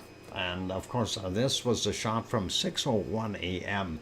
And that is Mauna Loa's caldera. Now, when you're looking at this, you go, well, hang on, where's the volcano? And the volcano, this is it. You're looking at it, that fissure all the way down. You don't see it in this shot at all, and that is up in the caldera, so it's actually doing its thing beside the caldera.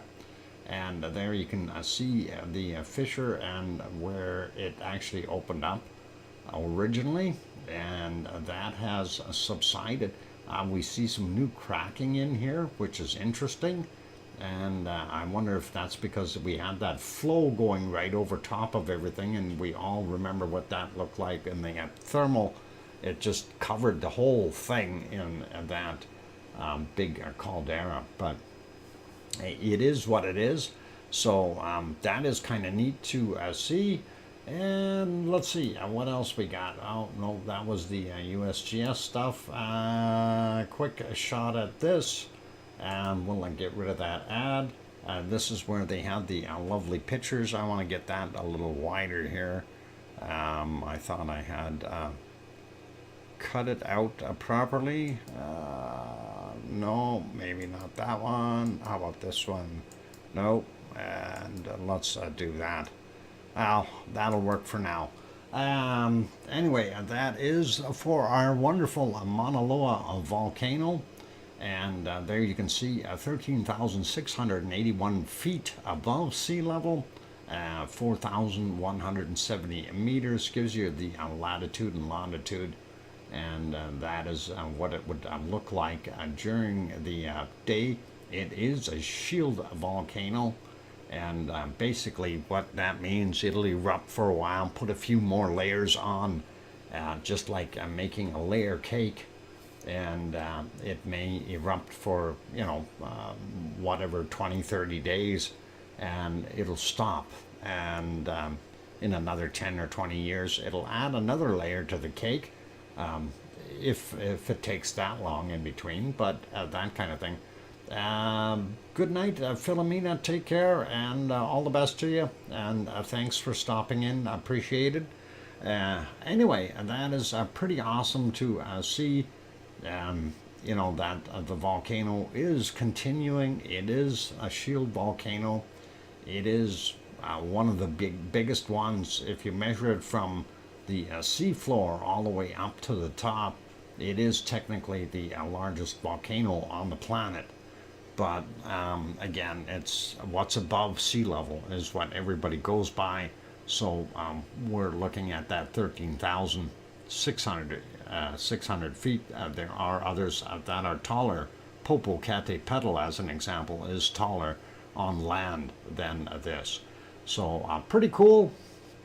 And let's carry on with what else we want to do. We want to go over to the earthquakes.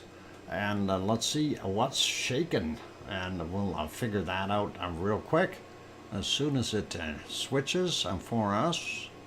There we go, and that is awesome. I just got to find the right map. There we go. And the USGS decided that they were going to put us on the map. And there's a whole swarm here in Alberta. I wonder if these guys are fracking up there.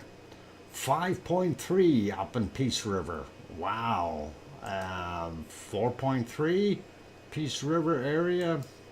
4.6 Peace River area. And 4.9 the Peace River area. That is very, very unusual. And that is... Again, that's a little ways away from Edmonton for those people who aren't quite familiar with it. Peace River up there, Grand Prairie here, and we are here. So we didn't feel a darn thing. Yeah, that is, it's odd. It's odd. The largest one in history that I know of for Alberta, I believe, was a 5.8. And that was actually down here in Camrose, and that happened back in 1906. So that is a long, long time ago for any big quake. But this is these are the largest quakes I've heard of here in Alberta since I've been here. And like I said, I've been here 40 years. So pretty cool, pretty awesome. Anyway, let's get over to Hawaii, and that's what we were looking at.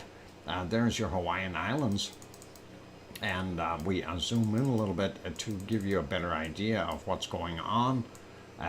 First off, I shouldn't have zoomed all the way in. We do see this 2.7, and that is over on the northern slopes of Mauna Loa, and that is from 2:09 a.m., 33 kilometers down for that 2.7. So that is interesting to see that. We do see these other ones out here. This is the Pahala area, of course, and that is Mauna Loa up top. And this is Kilauea over here. We see one quake there. The other ones aren't really showing up. If we put this on the ocean view, this is the Luihi Seamount, and that's a little ways out. This is on the slopes of it. So that is a 2.3, 1617 was a time, 12.2 kilometers down for him. And then we've got this one here, 2.2, 42 minutes after midnight their time, and 35.6 clicks down. And then we've got a 2.0, 1122, 31 kilometers down for that. Most of these in the Pahala area are between about 26 and 37 kilometers down, so we won't worry about the depth unless there's something really odd. Anyway, 1.7, 804 for him, 1.8 at 111, and we'll grab these here. 1.8 from 2048 yesterday. And this is from today, 1608 for that 2.1.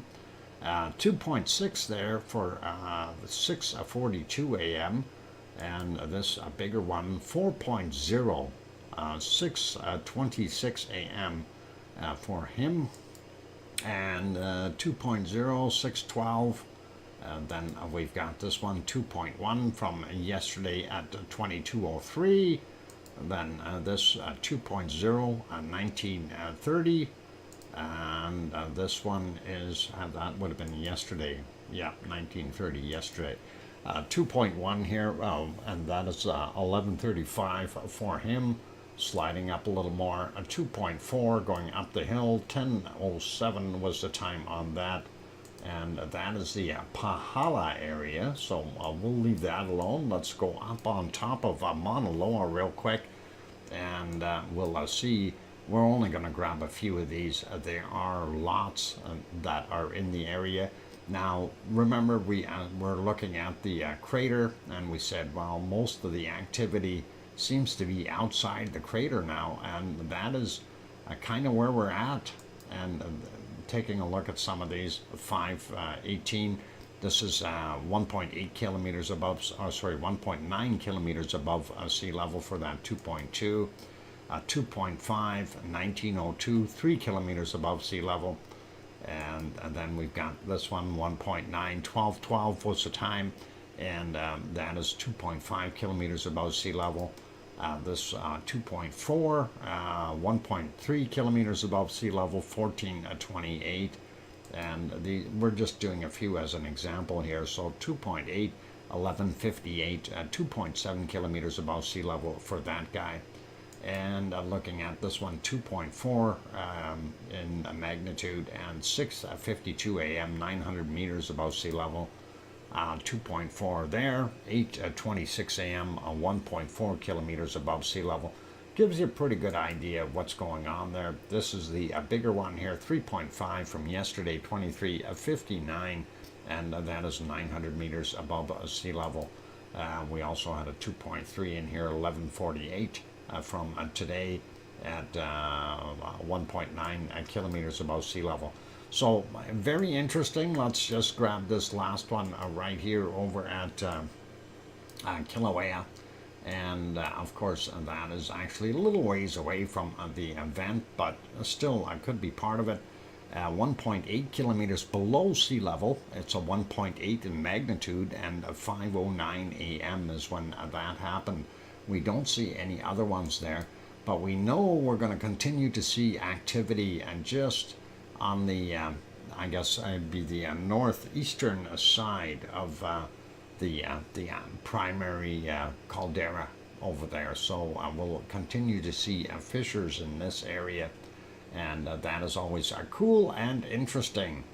And on that friendly note, what we'll do is we'll take a look at the rest of the world's earthquakes. When we get back from the break. I'm going to take a 5 or 6 minute break, so please don't go away. We'll have the earthquakes, and then after that we'll do worldwide earthquakes. Then we'll take a look at the Canary Islands, see what they've got for quakes there, as well as then we'll go have a look at the volcano map and work on the weather. So in the meantime, I'm going to put you back on that wonderful lava view that we had, and that was from this morning, and that is compliments of 2 pineapples. Let me get that little banner back up there at the bottom there from earlier today. So that is awesome, and even if it looks like it's not moving, it is moving. It's very slow from the distant shot. If you look over here, you can see things flaring up a little bit. So it is in fact moving. And let's give you some music for in the meantime. For those good people who are here, if you have not yet hit that like button, give it a quick bop.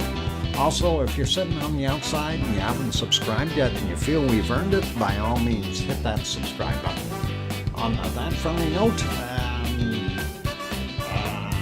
what the quantity of smoke is that smoke is bad. Yep. they were talking, so if you see chat on there, don't worry about that. That was from earlier today.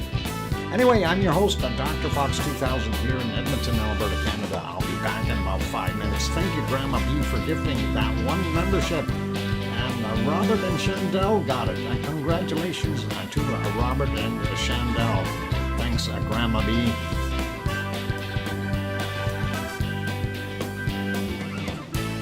I'll be back.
And that microphone is back on. Welcome back, everyone. And hey, no eating lava cookies in the swimming pool, okay?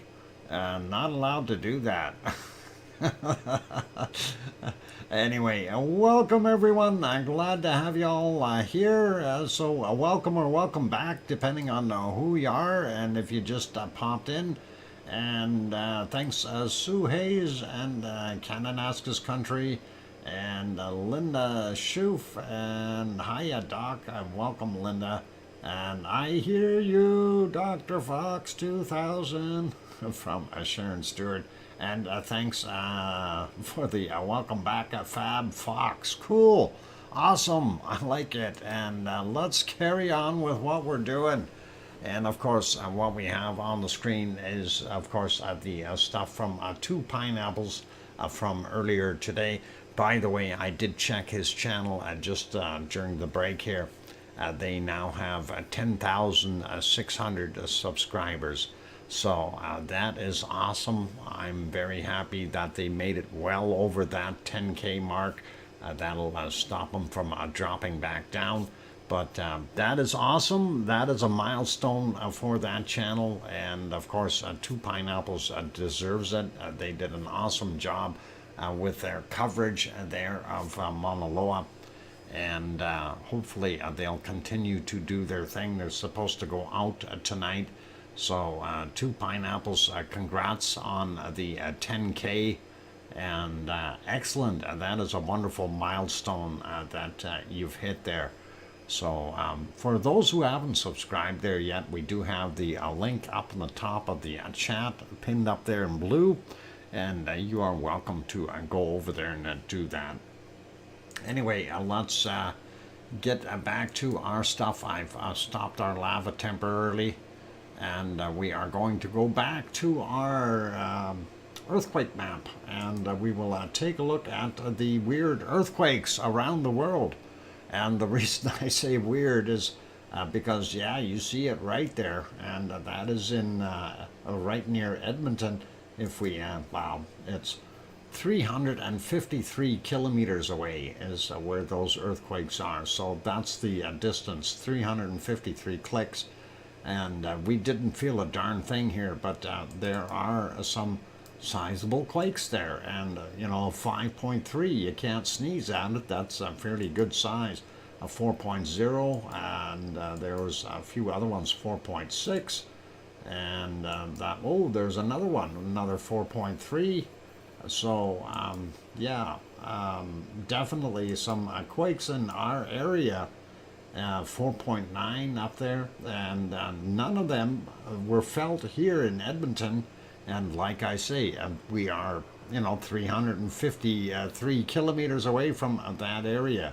So kind of weirdish, but it is what it is. And we'll carry on looking at other earthquakes. Sliding down real quick down here towards Guatemala, 4.5. 6:24 a.m., 10 kilometers down for that. Then we've got two off of the El Salvador coast area there, and that's a 4.4, 49 kilometers down, 1:56 a.m., 4.2, 4:09 a.m., 120.6 kilometers down for that one. So a little bit of shaking in El Salvador. We still have another new 3 here, same thing as yesterday. Down here, Chile, 4.6, 17:35 was the time, 162.8 kilometers down for that one. 4.2, also in Chile, 21:32 was the time on it, 93.8 clicks down. This one's got to be in Argentina. It is too. And that is right on top of the other one that we had yesterday in that same spot. 4.2, and that is actually yesterday's 23:52. 241.4 kilometers down. So there you go. Looking here, though, this is a 5.2 on the Pacific Arctic Ridge from 1807, 10 kilometers down. And then we get into this area. Looks a little busier today. There, of course, is New Zealand, and this is the Kermadec Ridge all the way along here, and we see this 5.2, 17 minutes after midnight, 10 kilometers down for him. Another 5.2, 22:05 yesterday, 12.5 kilometers down. This guy 5.0, and that is 6:33 a.m., 10 kilometers down. And then we'll grab this one, 5.0, out here in Tonga area, from 5:58 a.m., 137.9 kilometers down. And then there's two right here, 5.0 from 12:31, 592 kilometers down for him. And the other one right beside it at Fiji area as well, 4.4, 7:47 this morning at 588 kilometers down. Now, sliding over a little bit more, we see out here towards Nuolatak, we'd be about here. This has got to be Banda Sea. It is too, 4.4 yesterday's from 22:06, 214 kilometers down for him. 4.3 in that part of Indonesia, yesterday's as well, 23:51 was the time for that, and that's 10 kilometers down. This one, 4.7 up here on the other end, and that is 7:20 a.m., 27.3 kilometers down for him. Sliding over a little bit more, we don't see anything in Taiwan, nothing in the Philippines, and nothing along the Marianas Trench over here. We do have this guy though, and that is at 5.0. That's very close to the Japanese islands. 8:57 a.m., 10 kilometers down for him. And northern portions of Japan, 4.4. That's Nami is the area, and it's from 14:34, 55.3 kilometers down for that 4.4. Don't see anything up in the Kuril Islands or Kamchatka Peninsula. We do have this one though in the Aleutian Islands, and that is a 4.3 and 1944 yesterday, 10 kilometers down. In other words, they don't know how deep it really was. Sliding over, actually, we should check down on the bottom. Don't see anything else in Antarctica. And we got this guy already. Let's take a look here. That should be China. 4.8 in Yin Yang. Is that Yin Yang, China? Xinjiang, China. 23:31. And that is 10 kilometers down for that guy. 4.8 in magnitude, good size. Afghanistan 4.6, 22:33 yesterday, and that is okay there. Sliding over and taking a look in Piggy's area. Of course, this is Turkey, but that is very close to Piggy. Anyway, 3.1 in Turkey, 14:39 is the time on that, 8.1 kilometers down. And there's the island of Kos, so that's not too far away. But I don't know if she would have felt that one. That's not so much. She didn't feel this one either. And I doubt that she felt these three over here either. 5.0, and that was yesterday's 22:33. Or sorry, 22:23, 11.3 kilometers down for it. 4.6 on this one, 21:32 yesterday, 10 kilometers down, and a 4.8. That would have been a little shakier from the collar, the shaker indicator here. So anyway, 13:06, 6.3 kilometers down, but that is way over there. So Piggy wouldn't have felt those. We do also have this one, 4.4, also part of Greece, 16:46, 10 kilometers down for that one.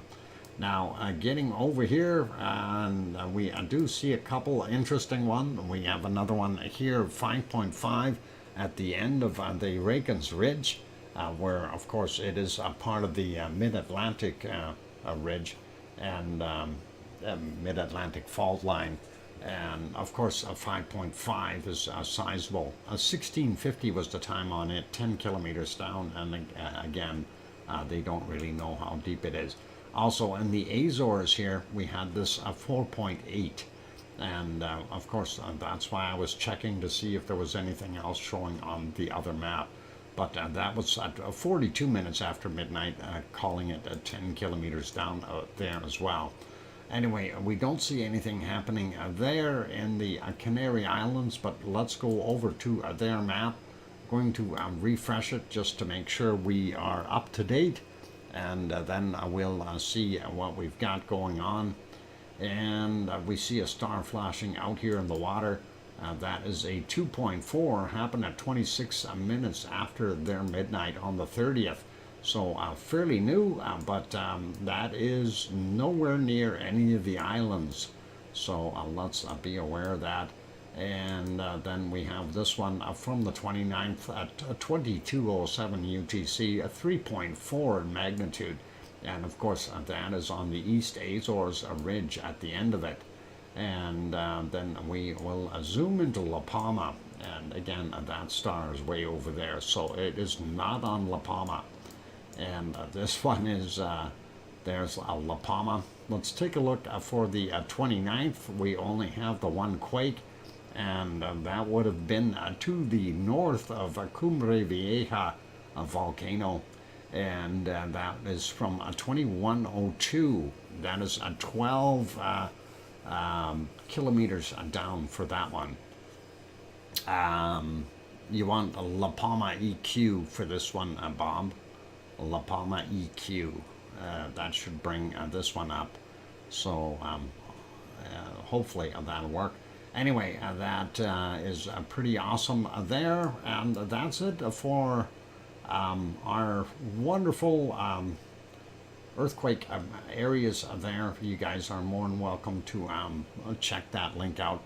Mars 2028, welcome. Just drop by for a minute during my lunch break. I gave everyone at work lava cookies today. Did you see the picture of them? You sent lava cookies. Let's look at these. Oh, there. Okay, let me do that real quick. We're going to show everyone, and I just got to make sure we get it in the right place. And we'll bring that picture up on the screen right now. How about that? And that would be the best thing, Mars 2028. Let's see if we can do that real quick. And where's the buttons? Use this button. I use that button, and then we'll slide this down to here. And let's go look at the lava cookies. And let's see if we can do this and make that nice and big so everybody can see. So, yep, hard for me to read that, but Hawaii's Mauna Loa volcano has erupted for the first time since 1984, and this is the largest active volcano on Earth. And boy, I'm having a hard time. I'm looking at a smaller screen, so it's very difficult to read, but I'm sure if you guys have your big screen TVs on the wall, or enlarge the picture for yourselves, you can read the entirety of everything. Mars 2028, that was a very kind gesture of you to do that for your wonderful co-workers, and very awesome. So thank you kindly for sharing that, and thank you for getting your co-workers some cookies. Lava cookies, lava cookies. We love it. Bell Vistas are pretty good. Is that what they are? Bell Vistas? I like those. Okay, we're gonna have to try them. Batten down the hatches, Sue. Oh, is there something happening for Sue? Anyway, let's go over to the volcano map before we run out of time here. And I want to refresh that real quick. I don't think there's anything really important or changed on there from what we've seen in the last couple of days here. So let's just have a quick peek. Still see our 2 up in Iceland, 2 in the Azores, 1 down here. Still no quakes down here around Michael volcano. I'm surprised that we don't see those. We do see this 5.2 We already looked at that on the Pacific Antarctic Ridge, and looking at what we've got zooming in here. Pretty normal stuff. Vallarika still doing its thing, of course, and Copohu, if I got it right, Copohue, still there in Argentina, and Nevados del Chilean volcano still there. Sabancaya, of course, doing its thing, and then here we got Sangay, Cotopaxi, and then, of course, Reventador and Cerro Negro de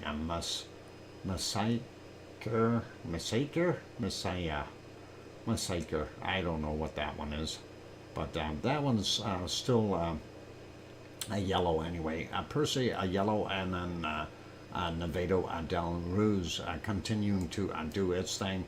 And we've got our standard stuff here in Central America, Popocatépetl being here in Mexico, and that is Fuego in Guatemala sliding over, and so nice to see the two red columns, Mauna Loa and Mauna Kea, both considered to be active and red, and pretty awesome. The texture of Belvita bars is similar to hardened lava. That's why they make good lava cookies. Okay. That's cool. And anyway, our guys down here in New Zealand still are there. Taupo and White Island Volcano. Still see Tofua and Home Reef doing their thing. Nothing has changed in Vanuatu. Still the same in Papua New Guinea, and pretty much the same thing there in the Indonesian area. Nothing really out of the ordinary. Ibu and Dakono still working hard, and then Taal Volcano there in the Philippines doing its thing. This one, Ahai. What did we have for notes on Ahai? I had pulled up something somewhere here. And there was something for Ahai. It's continuing to do its thing, but I thought it had more stuff coming out. I'll have to see maybe during my next break and see where it is. Suwanosejima there, and of course Sakurajima on the bottom end of Japan. And no changes here in the Kamchatka Peninsula. We still have our trio down on the bottom. And there's Karimsky, Bezimiani, Shevelesh, and his friend. I'm going to call it a friend, the yellow one. You guys can try to pronounce it yourself. That's all good. Airbus down here is still there, and nothing new in Africa or Reunion Island, still the same thing. And that is it for our volcanoes around the world. Just a quick peek for those who aren't familiar with the big ring of fire. And let's zoom that out just by one so you can see. And there it is. And all the green ones are all inactive, not dormant, but inactive right now. And that is always scary when you see that. That is a lot of volcanoes.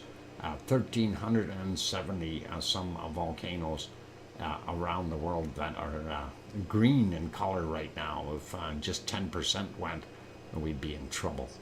Anyway, let's turn that back to a normal so you can see just the active ones, and there they are.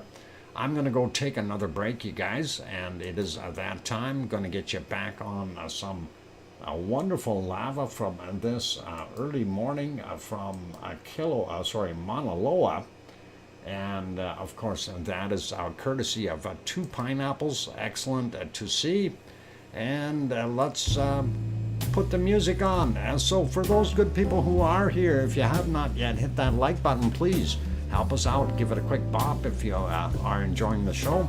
Also, if you're sitting on the outside and you haven't jumped in yet, you haven't subscribed yet, please do consider subscribing if you feel we've earned it. On that friendly note, I'm your host, DrFox2000 here in Edmonton, Alberta, Canada, and I'll be back in about 5 or 6 minutes. Got to stretch my legs and, take a drink, a Pepsi, things like that. I'll be back.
go. The microphone is back on. A few people took off there, but no worries. Good night, Grandma B.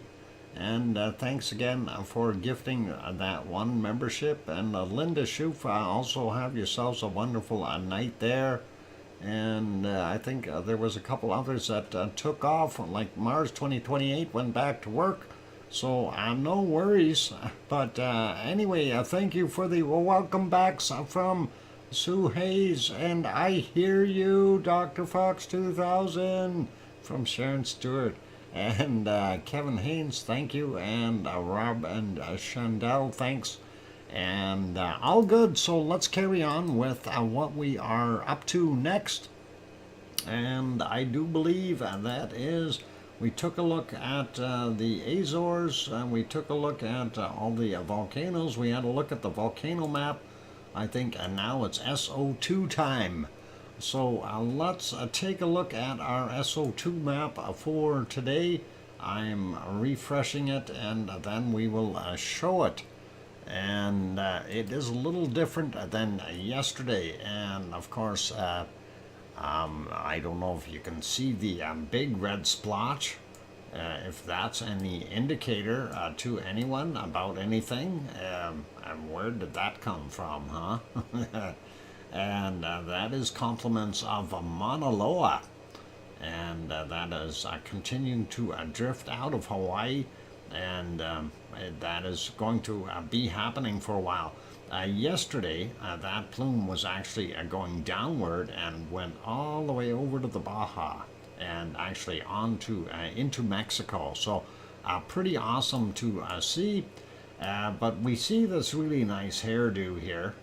That is some golden locks that are coming and terminating in Vancouver Island. That is pretty cool. And that is coming from Kamchatka and all the way from some of the Chinese stuff being pushed up and through there as well. So pretty cool. Our girl Mona, yeah, yeah, Mauna Loa, Mauna Loa, I guess that's got to be the portrait right there, and those are her locks of hair. But this is actually pretty cool though.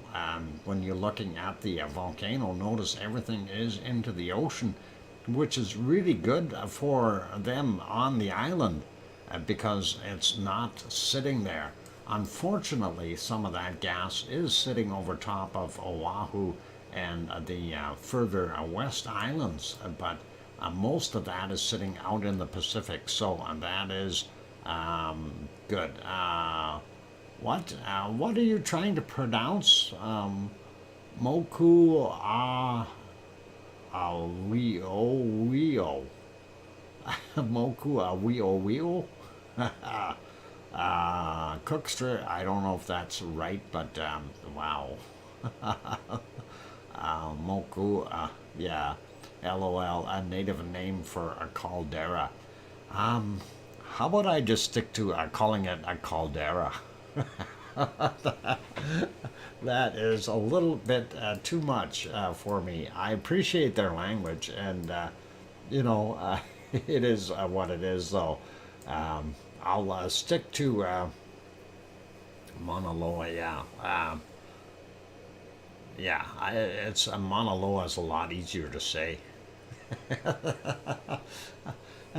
That's getting about as bad as Icelandic.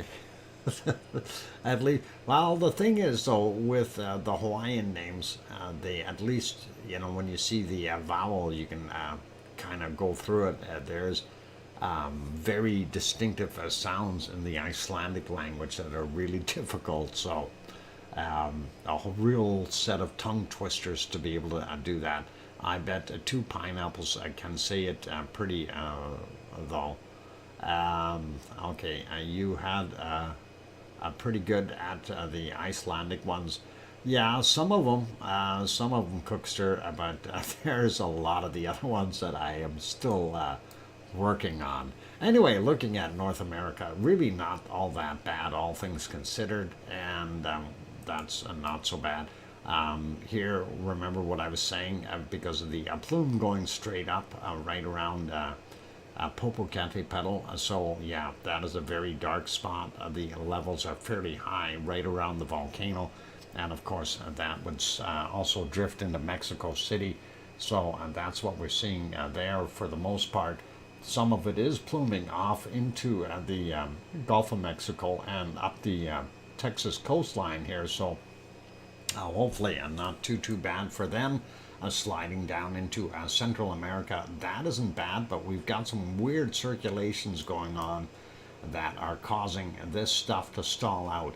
Now, something here, I gotta wonder if one of our volcanoes or a couple of them have gotten a little bit more active to throw out extra SO2, and that is a possibility, but you never know what happens down there. So we're gonna be checking in on those. Looking at the rest of the Chilean ones, they're pretty quiet right now, and we got very little there. Going over and having a look at New Zealand, and we see a circulation here, but White Isle volcano still continuing on, but not a heck of a lot. And I don't know if Leo's barbecuing or not. Can't really tell. I think he's at work. Anyway, we do have some of the refinery stuff there. And the coking plant stuff is actually going inland, got kind of pulled the opposite direction, sliding up a little bit more. And this one would be, Hunga Tonga Ha'apai and Tofua working together to create that plume, possibly. We don't know for sure. Yasur and then Aoba and his buddy up here creating that plume there. Still pretty normal for our Solomon Islands, I guess, would be there. And then, of course, here in Papua New Guinea, Luolatok making that plume, Semeru doing this one, Merapi is here, and not sure what is coming off of Jakarta versus Krakatau right in there, so a little less from what we've seen before. And looks like Ibu and Dakono have cooled off just a tad, which is okay. Sliding up, and we don't see hardly anything coming off of let's see, Amayon and Bulusan right here. It's a lot weaker than what it was. Same thing goes for the area around where Ta'al volcano is. But again, we've got a heavy population of people there, so that is always a consideration. Looking at China, still producing a lot of SO2. Kevin Haynes saying, thank you, Dr. Fox and mods, good night all. Good night, Kevin Haynes. Take care, and thank you for being here. Appreciate you, man, and we'll see you tomorrow. Subanosi Jima and Sakura Jima continuing to do theirs. And as we slide up, we see some of the pollution off of the mainland over here sliding up northward. We do see a fair amount of output coming from the Kamchatka Peninsula as well, and that is the stuff that is making this lovely hairdo up here with the golden locks. Anyway, let's carry on. Don't see anything outrageous down the bottom end here. And South Africa still continuing to do its thing with the gold smelting refineries. DR Congo continuing its little adventure. We can't really tell where Urta Ale is, but it should be right around here somewhere. A lot of SO2 from the stuff in this area here in Saudi Arabia. We got refineries.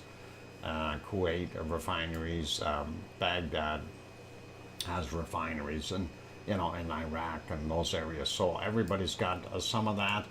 And looking over at what we have at Mount Etna, and Mount Etna is done a big thing there. So we got to take a look and hope the clouds will clear, and this system that is sitting here is not doing us any favors. Mount Etna could be erupting like crazy right now, and we can't see it.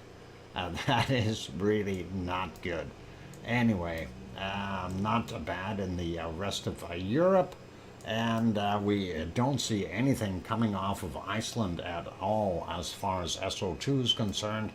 Let's get into our weather real quick, and we'll see what we've got going on. And let's just hit that rewind button or refresh, and we'll take a look.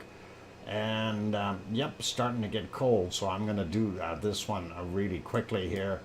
We do see some very cold temperatures up north, and I'm going to give a hint. The coldest temperature might be in Canada today. Hint, hint. Yeah. Okay, Sue's going to look, I betcha. Anyway, we see what's coming in from the northern lands up here, so Alaska all the way through Nunavut. Cold as all get out. And then we see northern parts of British Columbia, Alberta, and Saskatchewan, and Manitoba also very cold. Alberta is getting frosted all the way down here, and they are seeing very cold temperatures. Vancouver still in the warmer area, so that's not so bad.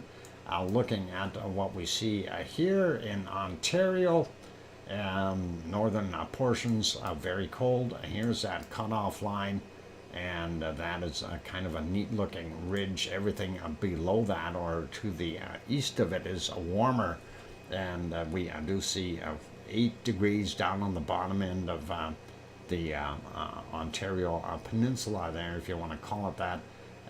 Toronto coming in at about 5 degrees, 6 degrees in that area. Montreal about 0 today. Quebec -7, -8. And then we take a look at New Brunswick.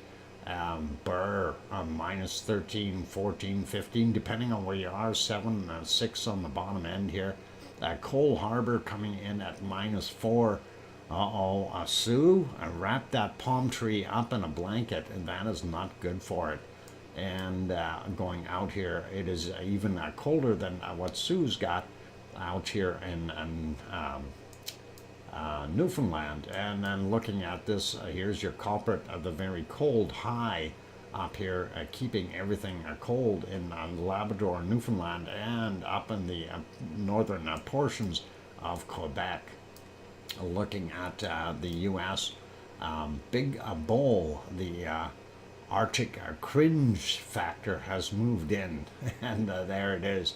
And of course, everyone's going to blame it on us in Alberta by saying it's the Alberta Clipper.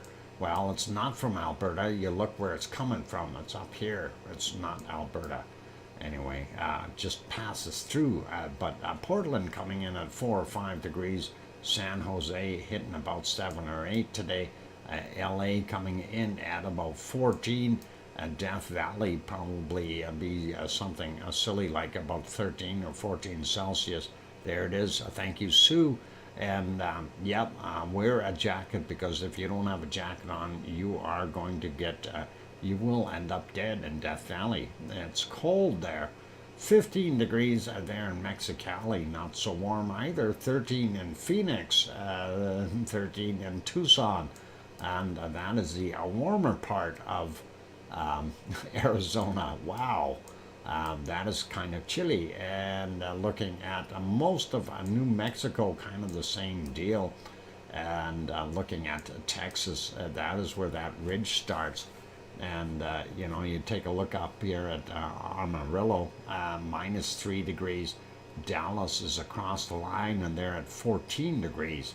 So that's a big difference between that area and this area. So this big high up here is not doing anyone any favors. Down on the bottom end of Texas, we see 22, 21, Corpus Christi 21, Houston actually at 23 today, right now anyway, and looking at San Antonio at 18, moving over a little bit more, a little warmer in New Orleans, So Mississippi and Louisiana a little warmer, and some of Alabama a little warmer as well. And even up here is pretty good on the Florida Panhandle, not bad. And looking at what we see in Georgia, it's not bad. Atlanta coming in 17, 18 degrees. South Carolina starting to get a little cooler as we move upward. Grandma B's house, 9 degrees Celsius, about 48 Fahrenheit. So that's what we've got going on there.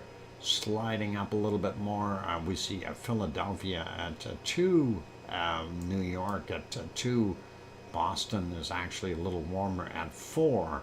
And of course, let's just peek at Halifax, is about the same as Cole Harbor at -2. So the cold continues there in Mexico, and Cancun coming in at about 26 degrees. We see, some of it, the northern portions are a little colder anyway. And of course, multiple lows down here. And here's a high, high, and low, low, low, and another low, and another low. So, yeah, it's going to stir up the weather. Looking at Brazil, and we're not going to get too in depth, but they've got pretty good temperatures.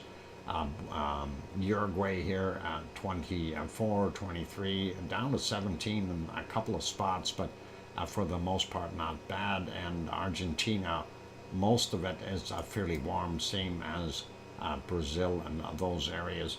We're seeing about 21, 22 in Rio de Janeiro right now. So that is not bad. Let's see what we got. Hang on, something just came in here. I got to take a look at it. Maybe that is something of interest. And we'll see in a half a sec if it'll open it up and we can do anything with it. Okay, I can't use that. I don't have permission. So thanks for sending it in, though, Cookster. I do appreciate that. But till we find out where that footage is from, if that's from the USGS, then maybe we can show that. But for right now, unfortunately, I can't. Let's see what it says here. I'm just trying to see what we've got.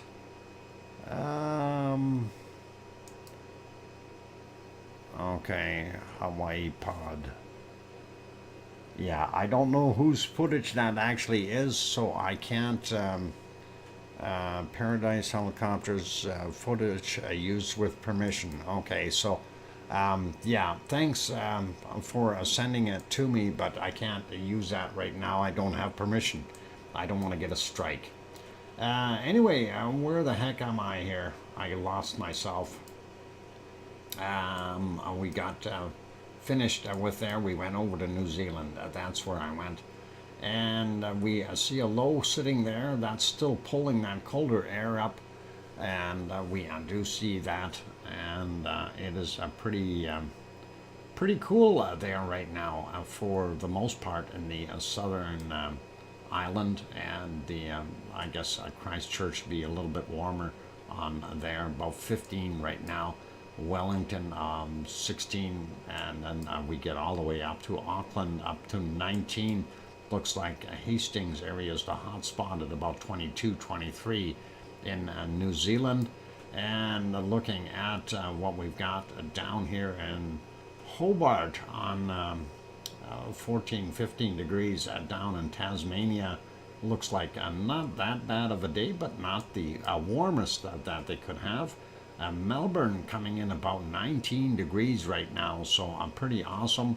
And 20 in Sydney, Adelaide coming in about 18, 19 as well.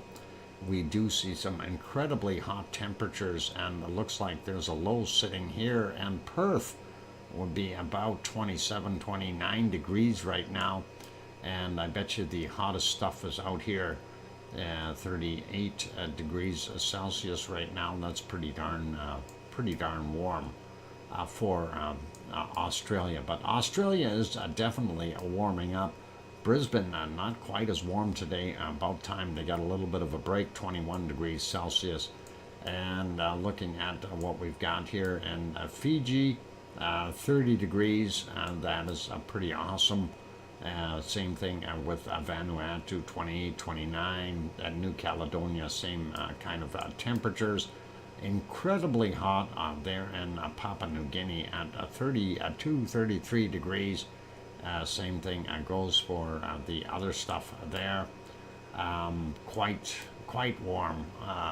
Anyway, Bangkok coming in at, it says here 26, 27. It says 31 on the weather guessers. Sue, thank you for pulling that up, but I don't know, one of the two's got to be wrong. It can't be 26 and 31. That's odd. It is weird because how can you get that when the rest of the area is cooler? Doesn't make sense. But hey, weather guessers, you know how they are. Anyway, let's wait 5 minutes. I'm sure it'll change. Looking at the bottom end of Japan, quite cool today. Only about 14, 15 at the top end. And so looking at South Korea, even in the minus temperatures, North Korea even colder. And looking at some minus 20s. Wow, very, very cold up there. Northern portions of Japan, definitely a lot colder with some freezing stuff. The snow belt up here, Sapporo, Sapporo-jima, whatever they call it. Anyway, pretty nasty there. Maybe the bot did not update Bangkok map or Bangkok temps. It's possible, Sharon. It's, they guess a lot with what they're doing. So I'm thinking that they may have just boo-booed, because this is from fairly current, and you never know whether it's these guys or those guys. Get it? Whether it's them or whether it's those guys. Never mind. Okay, bad pun. All right. Yeah, the weather. It's the weather.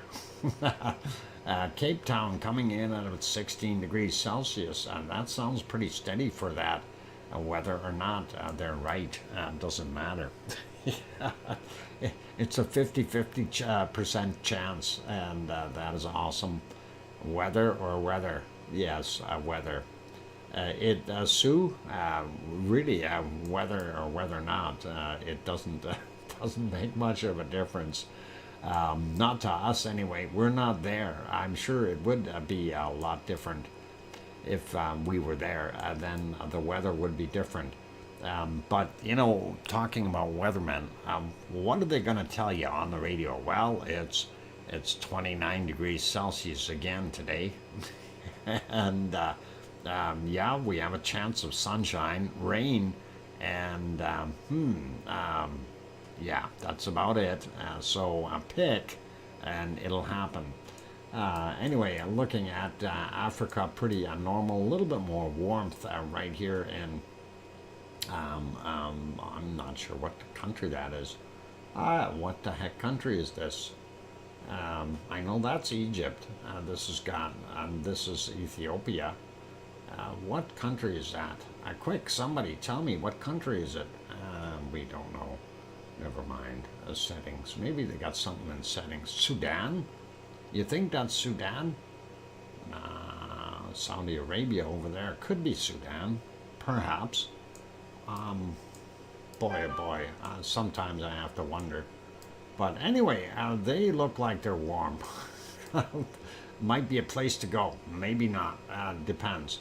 Anyway, even Yemen here is a little cooler. Same thing with Oman. UAE barely making it to the 2021 mark. So that is what it is. Yes, I think Sudan. Okay, Sudan is the place that's warm. Even here in Saudi Arabia, it's quite cold. Iraq is cold. I ran away from that place because it's too cold. And of course, and then we've got Israel, those places. They are also fairly cool right now. And getting up into Turkey, we start to really get a lot colder. And looking at what Piggy has got on the island of Kos, we'll see really quickly here what her temp. Whoop, that's not right. Let's try typing correctly. There we go. And we'll see what the island of Kos is. 14 degrees Celsius right now for her. So that is not so good. And that's a good thing she's got that new stove. Anyway, we see a low here and another low here. And we see some fast cycling stuff. That whole area quite cool. And look at what we're seeing there. 3 or 4 degrees, 2 degrees. Up on Mount Etna, you can guarantee a bunch more snow for those poor people in Sicily, and up on Mount Etna anyway, but we'll see if they get some on the ground as well. Looking at Italy, fairly cool all the way through. Milano, 4 degrees today. New Irish Monkland, aka Sardinia, also mid to high single digits for the most part, and it looks a lot colder. And Burr, holy mackerel, very cold there in Spain and even Portugal, with the exception of the coastline. Go up north and warm up in France. I don't know, it's still pretty cold there. Alps, of course, very, very cold. Munich coming in at about 1 degree today. Frankfurt about 6, a little warmer, and then Cologne up here coming in at 7, Berlin at 3, Hamburg 4 degrees, and if we slide up, take a quick peek at Copenhagen, 4 degrees as well.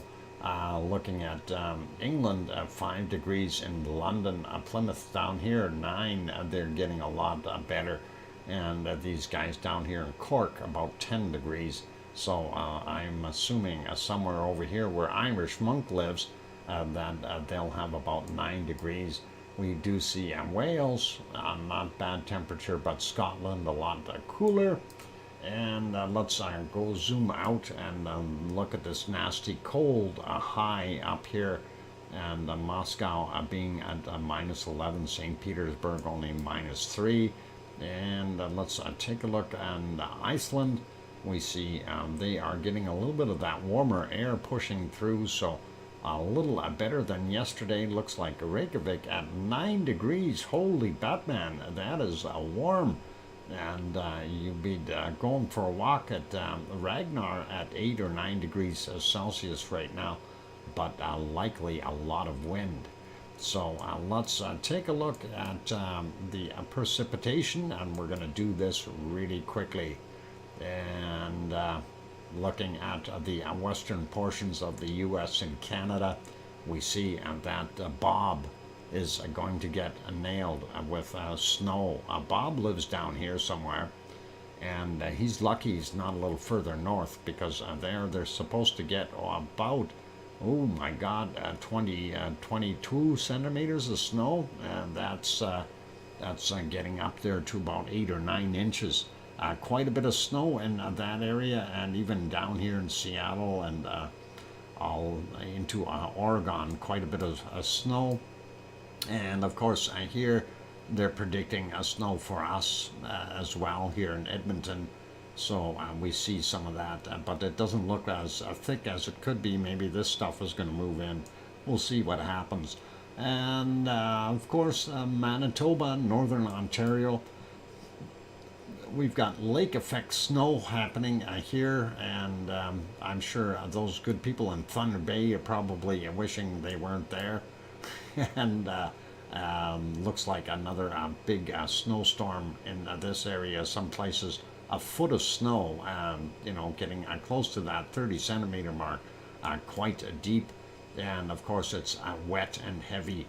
Chicago's got some rain happening there as well. And then we take a look down on the eastern side of the country. Looks a little drier and not so bad there. But out in Newfoundland, a couple of snow spots.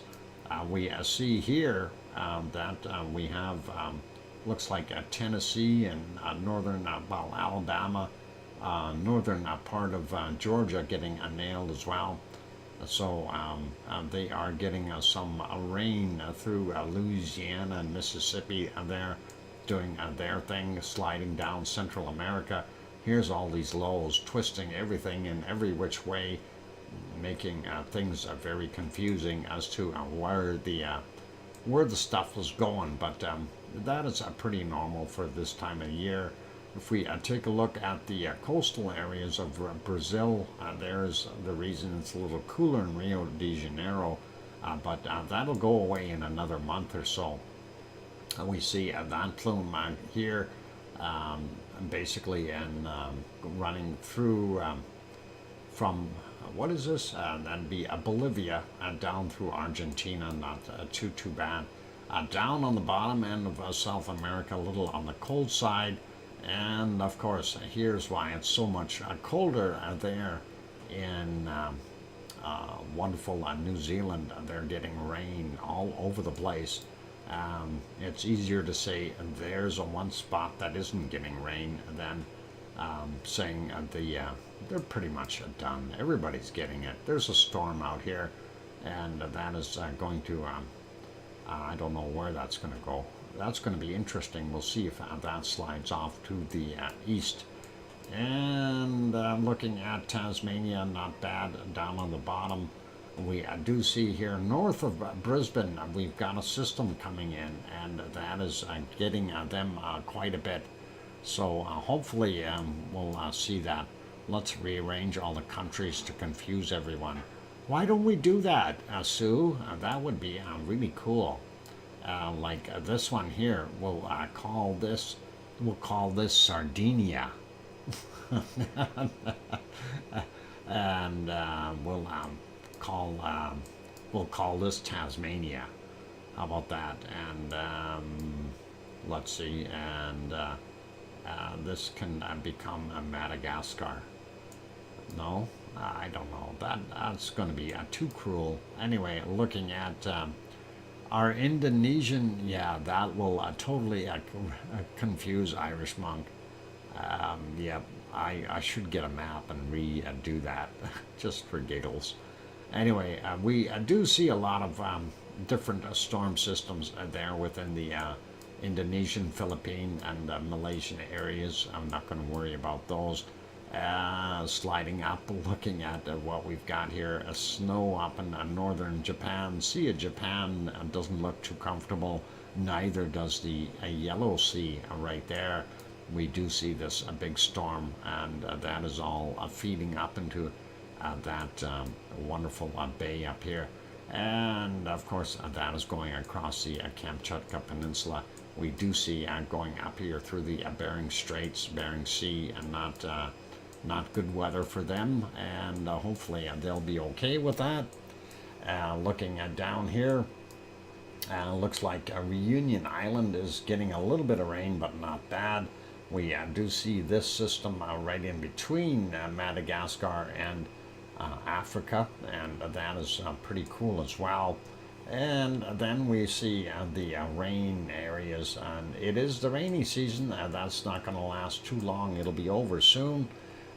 Dry up here in the Sahara Desert. Same thing goes for Saudi Arabia and these other countries. Looks like a fog over here in Oman, but anyway, we'll leave that alone. And then looking up, yeah, Turkey has got some snow.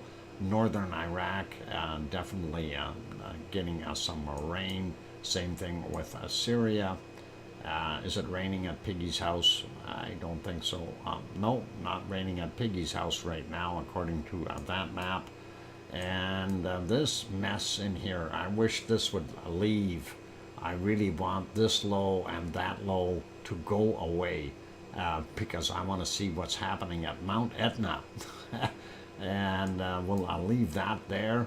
Looks like Spain and Portugal, just a little bit of rain and nothing too severe. France, tiny bits. Germany, a little bit. And we see some precipitation there Switzerland, as well as in the Alps here in the German side and the Austrian side. So pretty cool there.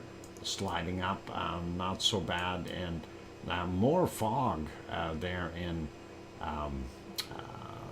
Belgium and here in Holland as well, and even in England, a lot of fog. A little bit of rain over here in the Irish Monk land, but not at Doolin. That is dry.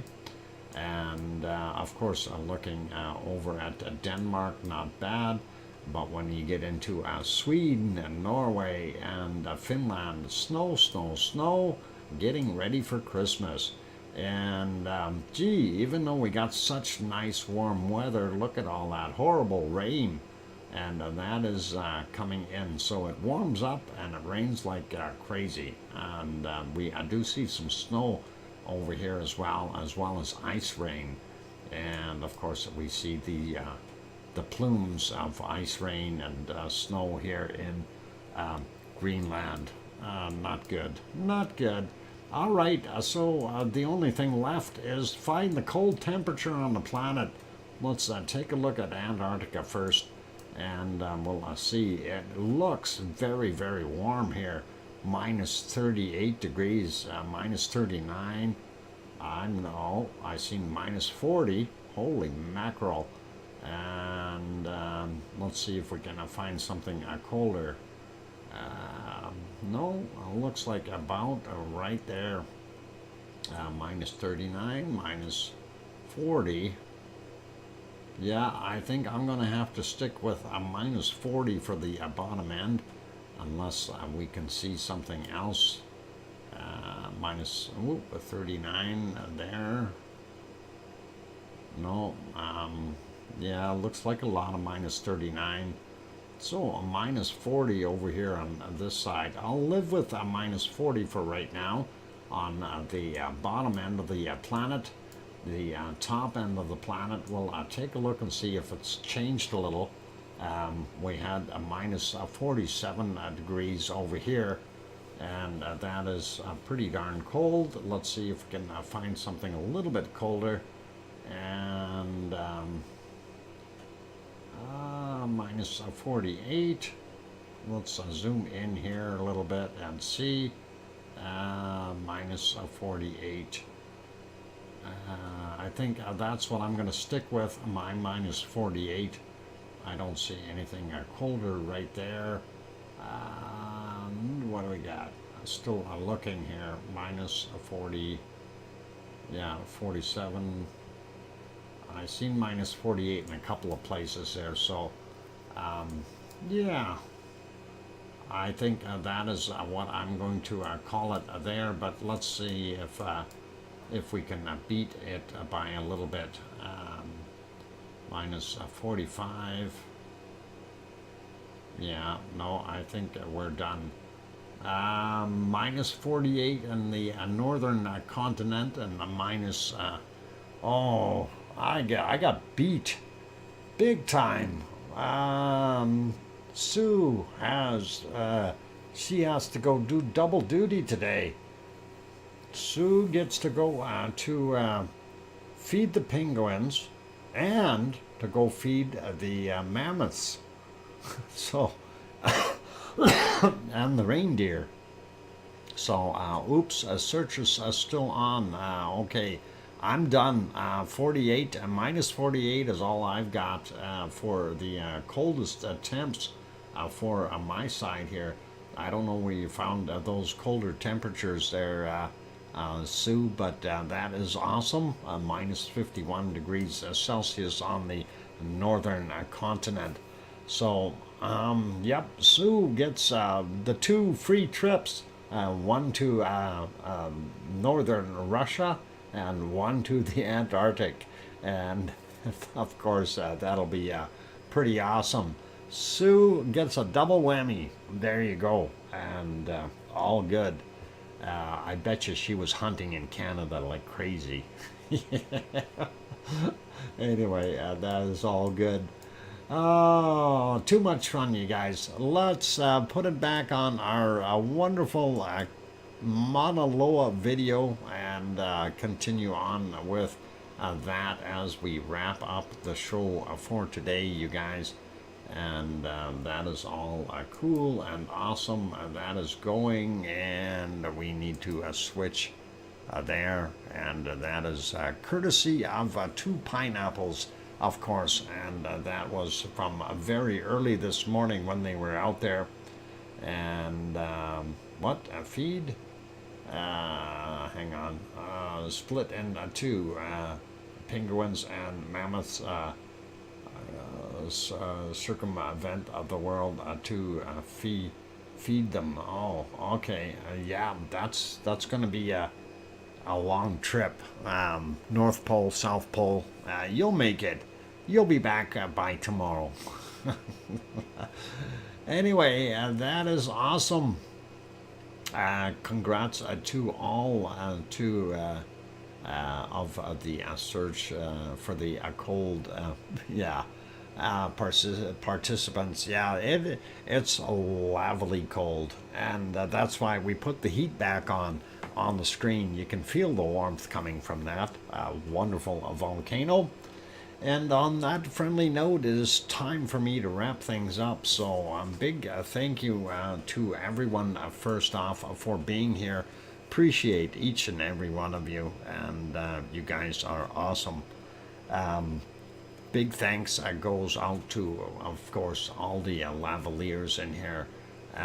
Everyone within the lava family, whether you are a member or not, you're still part of the group.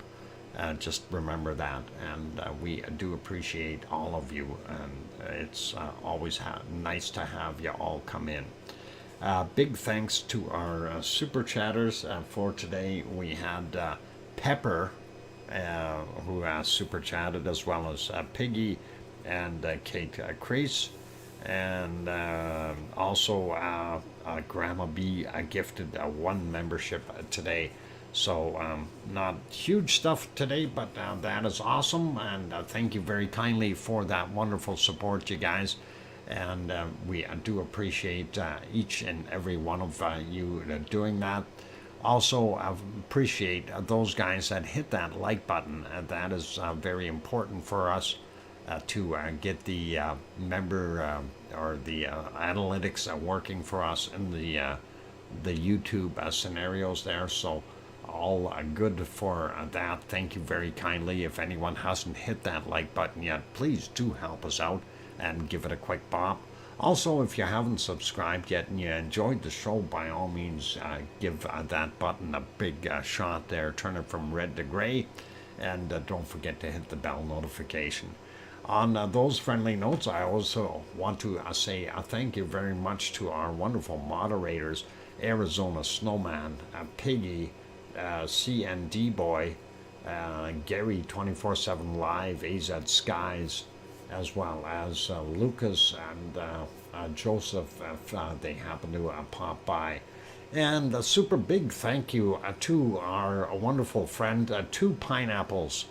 Both of them are excellent people, and again, congratulations to Pineapples for making that 10K mark. That is really super cool. I really do appreciate you guys making it happen and getting over that 10K milestone. That is on your way to the next stop is 100K. Just think, that's going to be a long ways off. So that's your next stop, 100K, Two Pineapples. And I hope he's actually not here listening. I hope he's sleeping. On those friendly notes, you guys, be good, be kind, take care of yourselves, and we will see everyone tomorrow night on our next stream. Keep smiling and play nice in the lava. And as I always say, please make sure that you tell your loved ones that you love them tonight, for tomorrow is never promised. I'm your host, DrFox2000, here in very cold Edmonton, Alberta, Canada. I will see you all tomorrow. Take care, and good night, and oink oink.